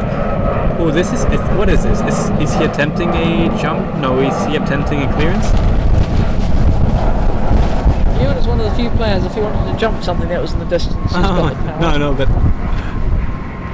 think he's taking. No, he's taking. I meant Pepe.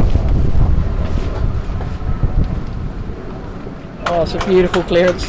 Amazing. So Ewan nails a ball in front of hoop 12 from the north boundary. I'm sorry, we're supposed to be looking at lawn 2. Yes, it's very stressful right now. So England are 1-0 up, and they're about to go. Well, they're strong favourites to 2-0. 2-0.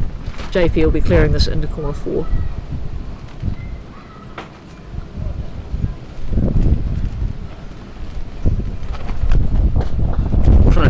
Perfect down the middle.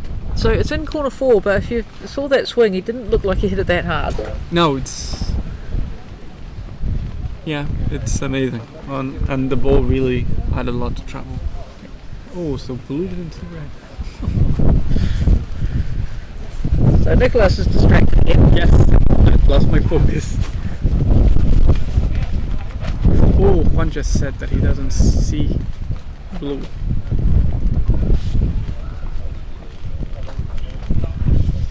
Okay, so that was a good one.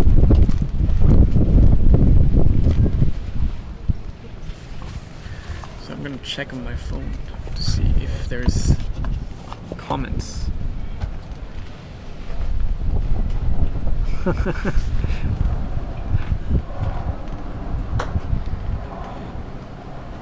So yeah, one couldn't see blue, so all he's got left to do is play some sort of a perfect shot into position. He's just drifted past. A bit of wind behind him as well, which didn't help there. And about a 2-yard hoop for Aston, which we'd expect him to run 90 odd percent of the time. Hammers that through, 2-0 England.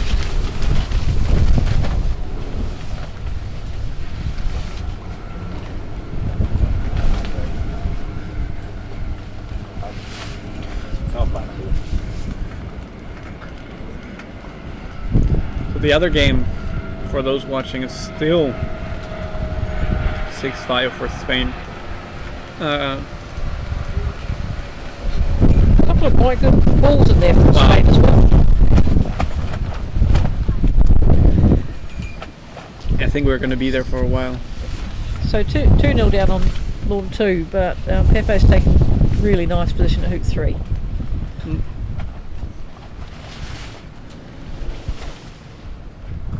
Wow. I mean, he's been hitting those. It's quite difficult to play against that sort of accuracy. I mean, like perfect down the like where he wanted it. Yeah, so what Nicholas is saying is that he's hit it just off centre, so his ball's JP's ball is just in front of hoop 3 still on the boundary.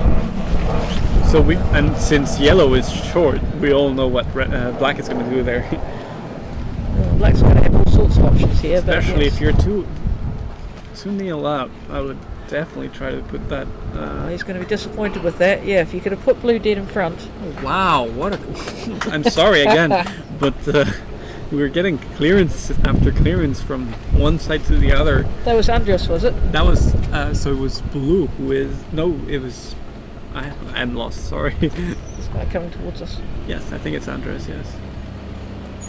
I know, I'm not sure. Who's blue? Who's playing blue? Fabulous quality of play over on that one. Okay, so we're going to see a boundary shot. So it's surprising to see how much wrist JP puts into his shots. Oh, very much so. He is so accurate with a swing that looks like it should be quite fragile. Yes. Ball. I mean, and again, like... Hit lots of wide. So he was forced into that boundary shot. I think he'd have been more comfortable clearing yellow if partner ball had managed to get in front of the hoop. Yeah, absolutely. But I think he can be... he's going to be happy with that. Yeah. That's basically two absolutely perfect, well, not perfect because it hit a bit of wire, but two brilliant shots by JP. Okay, so we have a deciding shot. Now, this is for the match. This is for match. So, Andres, he hits them very solidly. So, and that is the win for Spain. Done. So 3-2. Wow. 3-2, but 3-0 down in the deciding game here, but just something to really get the Spaniards feeling more confident. Absolutely. I think at the beginning of the day, how things were going, looking 3-0 down, having a couple of games going our way now definitely does help. It's a strong position to go into tomorrow. Yes. You can sit around at the dinner tonight. There's a match dinner. Absolutely. And just really encourage each other and feel confident about your chances tomorrow. Yeah. So he's going for yellow. I think he's going for yellow. I don't think he's going to let yellow have the shot at the hoop. It's interesting because his body is almost pointing to red. His body's looking at the hoop, isn't it? Yeah. He's got it. I mean, Very good shot. How accurate. That's a very strong performance from JP.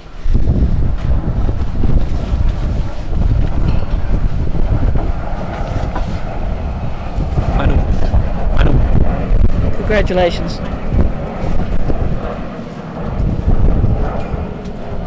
Good game, guys. Yeah, really good match that. Yeah, we were peaking. Well, obviously not.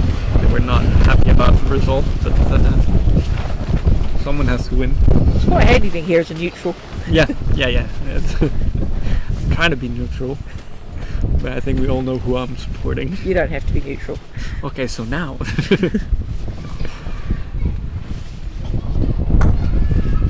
I've actually played most of my croquet in England, so I'm not desperately neutral. Yeah. And I've got some friends in the team, but Yeah, we can imagine that. Don't worry, we don't take it personally. We'll invite you with open arms to Spain. love to go. Have you played in Spain? I've been to Spain on a cruise. Okay. We stopped by for a day. Okay, so you haven't played a tournament yet? Definitely haven't played a tournament there. No, I was interested in the one that you were running last year, but dates changed and it was just a little bit awkward. España Destino Croquet one? Yes. This year Chris has got us a very, very full itinerary. Oh yeah, I can imagine. But Just here for 3 months.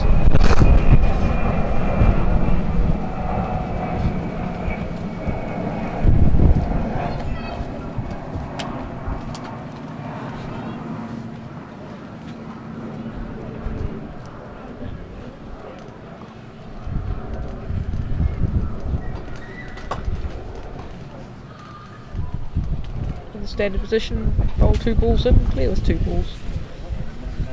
I think that's too far off.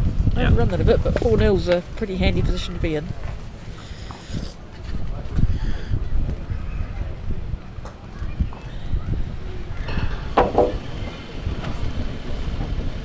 Black's not in front, so no need to clear that one.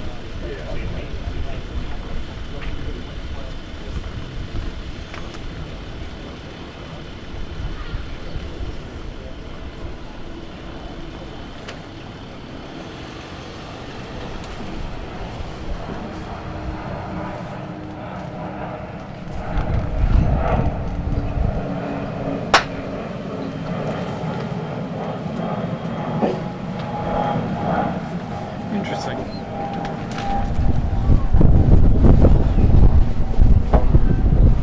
Okay, so let's see it from Pepe Riva.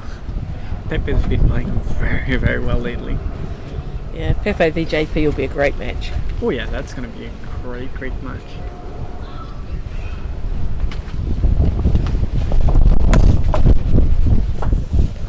Very solid, very And good. Very nice control. Controlled. Oh, it's just impossible because you cannot hit it with less pace than that. So Aston was a wee bit unlucky. He could only see about half of JP's ball, which he hit, and has knocked it offside. Yeah.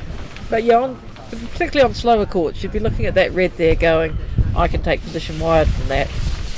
On these courts, maybe a bit more of a challenge. Yeah, yeah, definitely. We're gonna see a lot of that, those type of hoops, because I think it's forcing us to play softer than we usually hit, Yeah. which is not always good. When you play softer, you sometimes decelerate a bit on the swing, which is Absolutely, really, really yeah. bad. Very bad. And I think Pepe can see that. So.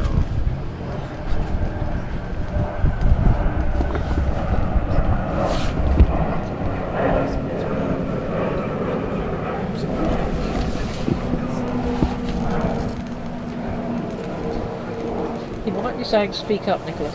I think so. I think that's what it is. So I'm gonna try to move a little bit closer. So strong position at hoop 6 for the Spaniards because red's all over black. Just needs to play a good yellow ball in, and I think that's probably good enough. Although as we've seen, JP can hit anything from anywhere on the lawn. Yes. So.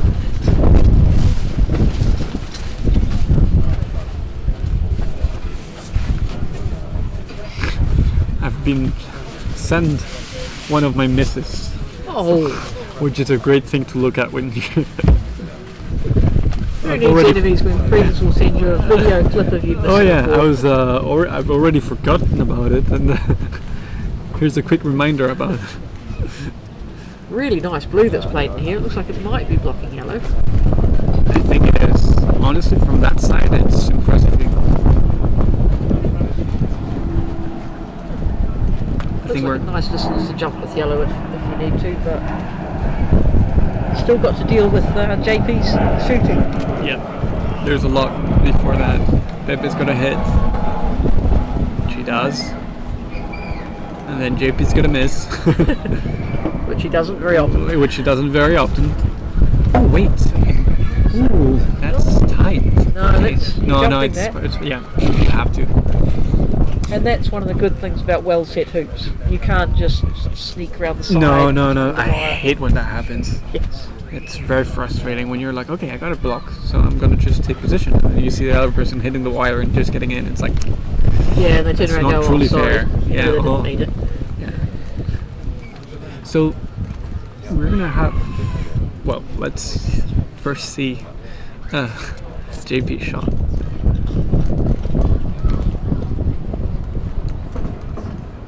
Yeah, very risky technique. Yeah. That's his first miss for a long, long time. Yeah. Okay, so let's see. Oh, Pepe's checking if there's place. I don't think there is, Pepe. Nope, you're jumping at some. You're jumping. Oh, and here's a funny thing about jump shots here. So it jumps much more than what it does in Spain. And so that's another thing that Spanish players have in their minds right now. And Juan hasn't played here for a while, so he might not know that. So you're worried about hitting the The top. upright? Yeah. Absolutely. Let's see this. It's nicely played. Beautifully. Buena, Juanín! Beautifully played. So that is something that, so for example, for us in Spain, it's very, very rare to see a jump shot from boundary without a bounce. Okay. But here, Yeah, here it's you can get it. Yeah, you can get it with no. Oh, that was a bit of weakness shown. Interesting to have blue there, to be honest.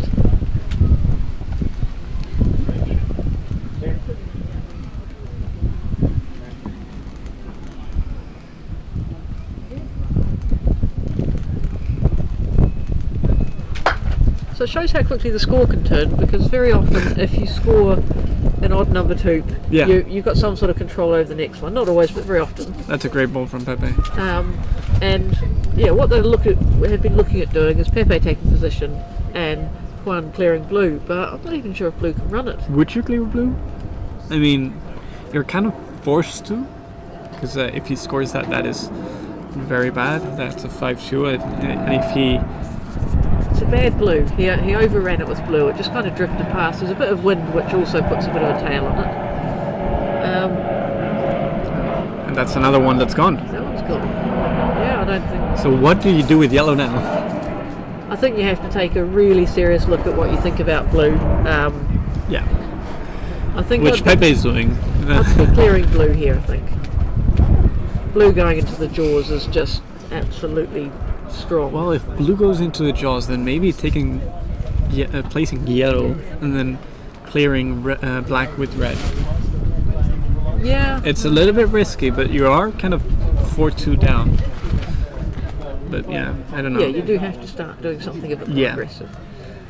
I mean, if this clears blue, blue just plays back in. Mm-hmm. But Pepe will have earned a shot at the hoop.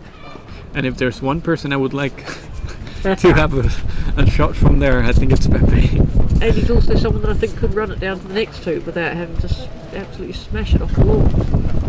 Very good shot. Very good shot. That's the end of the conversation. We'll never know if blue could make the hoop or not. We'll find out if red can make the hoop. Yes, we'll. So that is funny, because there is 1 yard closer to the hoop, which might not look like a lot, but I don't know what the statistics are at like high level like Pepe. But I'm for sure he's happy about that 1 yard closer. I find psychologically that yard makes a big difference. Yeah. Oh, that's a good shot. No, not enough. See, Not enough. not It does there. not look like enough. It's interesting because look where black is. If you choose not to take the hoop on, then black is very likely to be able to block yellow. So I think he really needs to run this. This is almost a game changer. Yep. Not he has hoop. I think he's gonna go for a blue. Huge psychological boost if he runs this. I mean,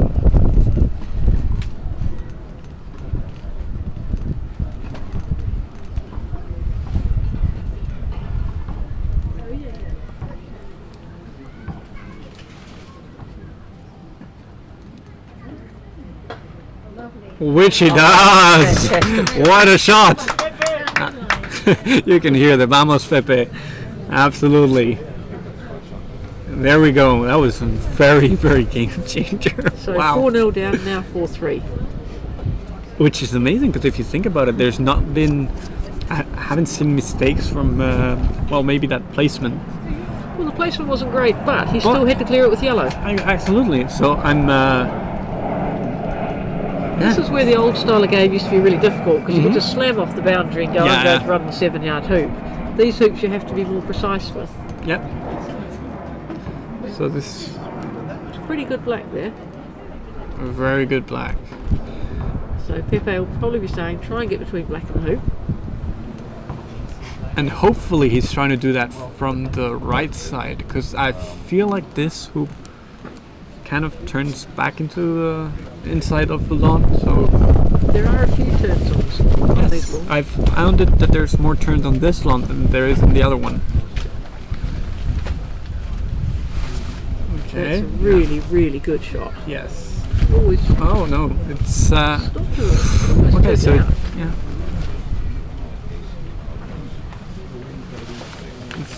Larson might get the block. Yeah, good shot by Aston. I think that red's still open on black. Yeah, it is. But again, it's still a very good shot. Yeah, it's fully open. We can see that now. I think for people who are interested in playing the game as well, having a really good look at Pepe's style. It's a nice, compact style. He's got a lovely swing, lovely technique. Very, very worked. He's dedicated a lot of hours of training to that perfect caster curse. Yep. And I wouldn't suggest people emulate JP's swing. Individual swings do work absolutely brilliantly for some people. There's some weird cases. We've seen them a lot. There's some people which you don't know how their swing works or whatever, and yeah, JP's a perfect example of how does that work. How does it work? You're 3-0 up in the games, and then you're finally 3-0. Then you're 3-2 in the. Yeah, suddenly you're looking over your shoulder going, what's happened? That's Spain. This transition from hoop 8 to hoop 9 is so important, and that is a beautiful shot. Yeah, it's so important. I feel like winning the 5th hoop, like the 5th point, is just so important because then you know that you're in a beef. So that's why Pepe's going to clear. Yeah, you have to have 2 shots of this. Such a great ball from Aston. You need to get that off 100%. So that's why we see both players hitting at it. Worst case scenario, he's got to clear again. That was close. That was close. I don't know if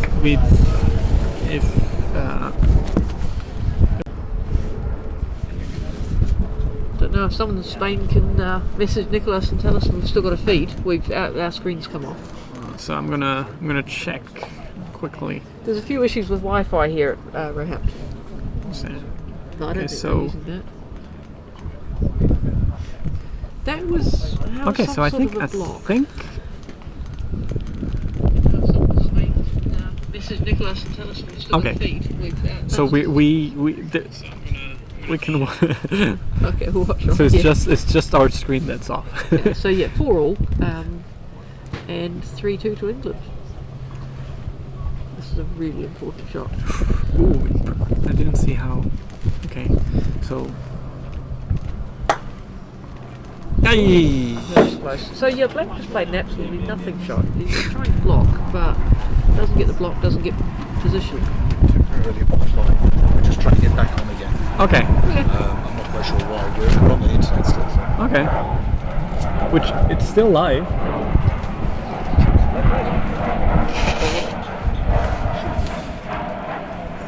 I'm watching live.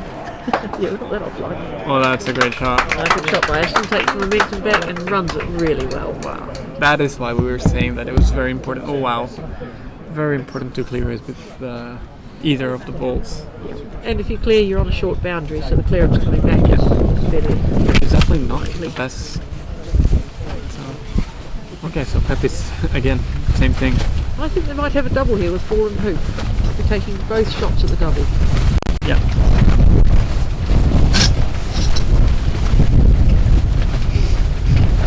You can see the commentators cringing. It's because our gazebo's about to blow down on us again. Absolutely. let's see what the comments are saying.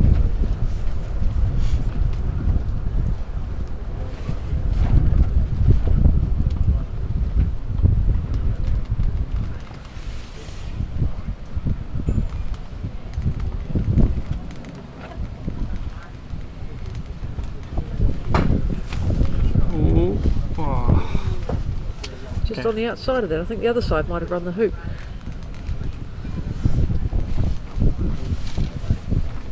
So I suspect that yellow's probably got some sort of target as well.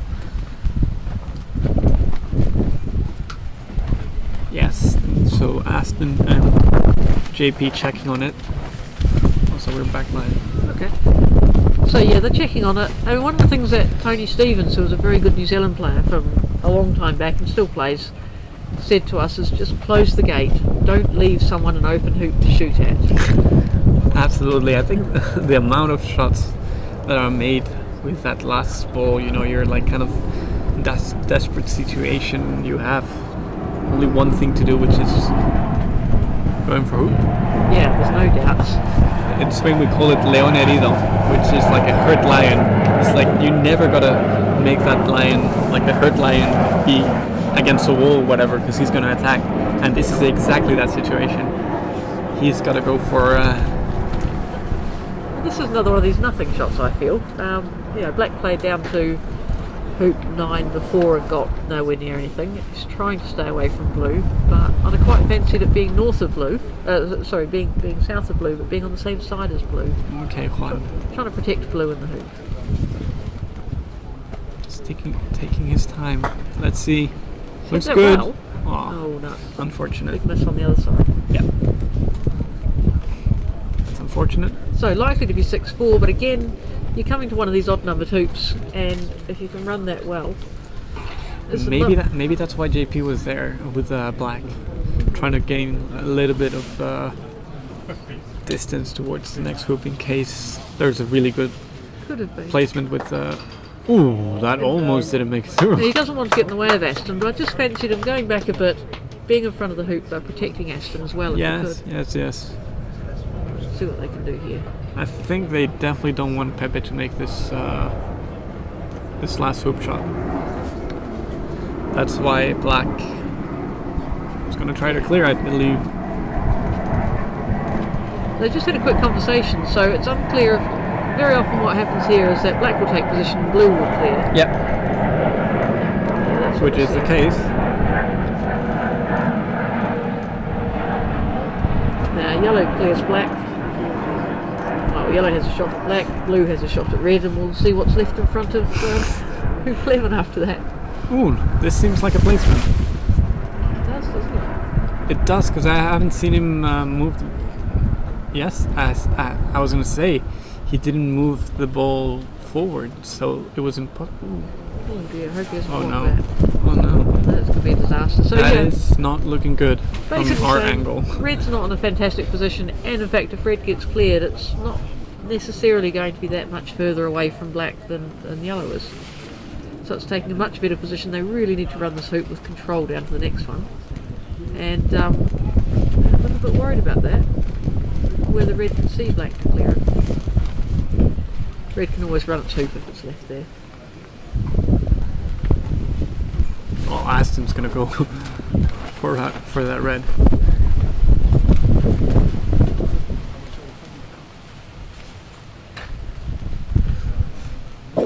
This is an interesting situation. I think Aston's missed a few shots. Aston's from this range well, today. yes, but he's also made some, like for example that hoop 9. He's made some lovely hoops, yes. That hoop 9 is just absolutely amazing. That's possibly It's a game changer, almost a winner. Well, there's still a lot going on in the game, so I don't want to say winner, because let's see, Pepe. Pepe does need to run this smoothly and get below the peg. He's got to get past the peg. So he doesn't see black. Sorry. I think maybe he just wants to run the hoop, I'm not sure. Oh no, that's a disaster. You see that? You see from this angle? No, this is. No, that's horrible. Look at that. Ouch. Ouch. Is he going for a jump shot? Yes, he is. Has to do with yellow and red there. good at these as well. Great shot. Very nice shot. So that makes it 4-2 for England. 4-2 for England. Everything for Spain to play for tomorrow. Absolutely. Great games. We've seen great games, and hopefully tomorrow we're going to see some more great games. But yeah. So enjoy the tournament dinner tonight, Nicholas, but I not will. too much. I will, but not too much. You've got the late start tomorrow. I've got the late start, but still, I'm here for a reason. I will be there as soon as I have to, and supporting my team and making sure that we get as many points in the individuals. Having a look at tomorrow's games, which one would you say that is the one you're looking the most forward to? Lawn 4, I think I might pop over there. So we've got Lawn 1, we've got Toby Savage versus Patricio. That is going to be a good game. That'd be a good one. Patricio steps up when it's individual play. He doesn't seem to like the doubles as much, even though he's a national champion this year. But yeah, I think that's going to be a great game. John Paul versus Manuel. Manuel's played very well, but yes, JP's just looked so strong. He looks very solid, but again, we'll see what happens tomorrow. But yes, I think it's slightly JP favorite. Yep. But you never know. Aston versus Juan. That's another good game. Aston's clearing let him down a wee bit, but he ran that really critical hoop so well. Mm-hmm. 9. I think there's so many great games. Ewan versus Jose. That's very going to be. interested in. Yeah, I'm definitely. I will be watching that one. I think. You'll be keeping an eye on it because that's where your Lord will come from as well. Yeah. Wow, there's. And then the second round games are half of the first round singles that didn't get played. Mm-hmm. So Nicholas versus Toby. Yep. Which I'll probably be staying to watch. Jamie Birch versus Manuel, so that finishes off that round. But also, in fact, no, sorry, the two games from the first round are Stuart Smith versus Juan. Are they? So no, round that's all no, very that's tidy. Yeah. So this round 3, it's only 4 games. Then there's 3 rounds tomorrow, and you only get to play. Every player plays 2 rounds. So yeah, I was just trying to work this out. What I thought was happening was that there would be 6 games played for round 1. Yeah, which is not actually the case, because Juan Ojeda is playing Aston in round 1, and then in the second lot of games on, he's playing Stuart Smith. So there will be 6 games playing at the same time, but that would be no, there'll be 4 at a time. On the last day. Last day you get to see all 6 games together, played, yeah. Which is amazing if you think about it. That's going to be great, yeah. That is. Double banking's a little bit ugly, especially with this level and this level of clearances. True, but you get to see a little bit of everything, yes. And you'll be looking over your shoulder and seeing how your mates are doing. So I'll be playing secondaries on lawn 2. So yes. And playing against Stuart Smith should be a very even game. That should be a good match. It's I played a lot against Stuart. We played Europeans last year, group stages, which he won. I think it was 7-6, 7-3 for me, and then 7-6 for him again. And then we played the 5th to 6th spot again, and it was another third game deciding whatever in it. Amazing games against him, so I'm really looking forward to that one, that best of 3. So yeah, what I was trying to look at before is they're not sort of playing a whole round of 6 guys playing 6 different chaps. They've divided it so we don't have to do double banking. And yeah, they've divided up. So yeah, the first 4 games you're going to get Toby versus Patricio, JP versus Manuel, Aston versus Juan, and Ewan against Pepe. Yeah, so that would be starting at the same time as it has today, which I don't want to... Started at 20 past 10 today for the Yes, opening I was going to ceremony. say, that's the time I thought, but I didn't want to make any mistakes. So it could be kick-off about 10 o'clock. Oh, play starts at 9:30. 9:30. Play starts at 9:30. Oh look, it says on there just where we've been looking. It's beautiful, but yes. So essentially we get 3 rounds of play tomorrow. It's all singles. It's going to be fantastic. Yes, absolutely. Really looking forward to that. So what we've got 12 matches. There'll be some very good games there. I think anything involving Pepe is going to be really good fun. Pepe's been playing very well, but I've seen also Manu play very well and Andres playing very well, which is I gotta say, I think it's the most important part. Andres, Manuel, and Pep playing well, because that if you see the top players getting games, that kind of motivates the other players. Yeah, you feel like you're playing for something as a team. And you've got Absolutely. Yeah, and Andres and Manuel were just fantastic in that doubles game just before, so they've got that to carry some momentum with them. I think it could be a very close match. I mean, Andres and Manu are the most decorated doubles partners in Spain. Like, no doubt. But it's getting to a point that maybe them playing together is not as good as they used to, because they're so used to playing together that it's almost getting to a point where it's not good, because they don't enjoy as much playing together anymore. Okay. So I think next year we're gonna get some surprises, and for the first time in 7 years they're gonna play against other people. Okay, well, that's probably about it from today. Everyone's off the lawns. I'm looking forward to the tournament dinner tonight. Absolutely. Thank you everyone for watching, and hopefully there's more great croquet tomorrow. Yep. Thank you, Nicholas, and all the best of luck for tomorrow. Thank you.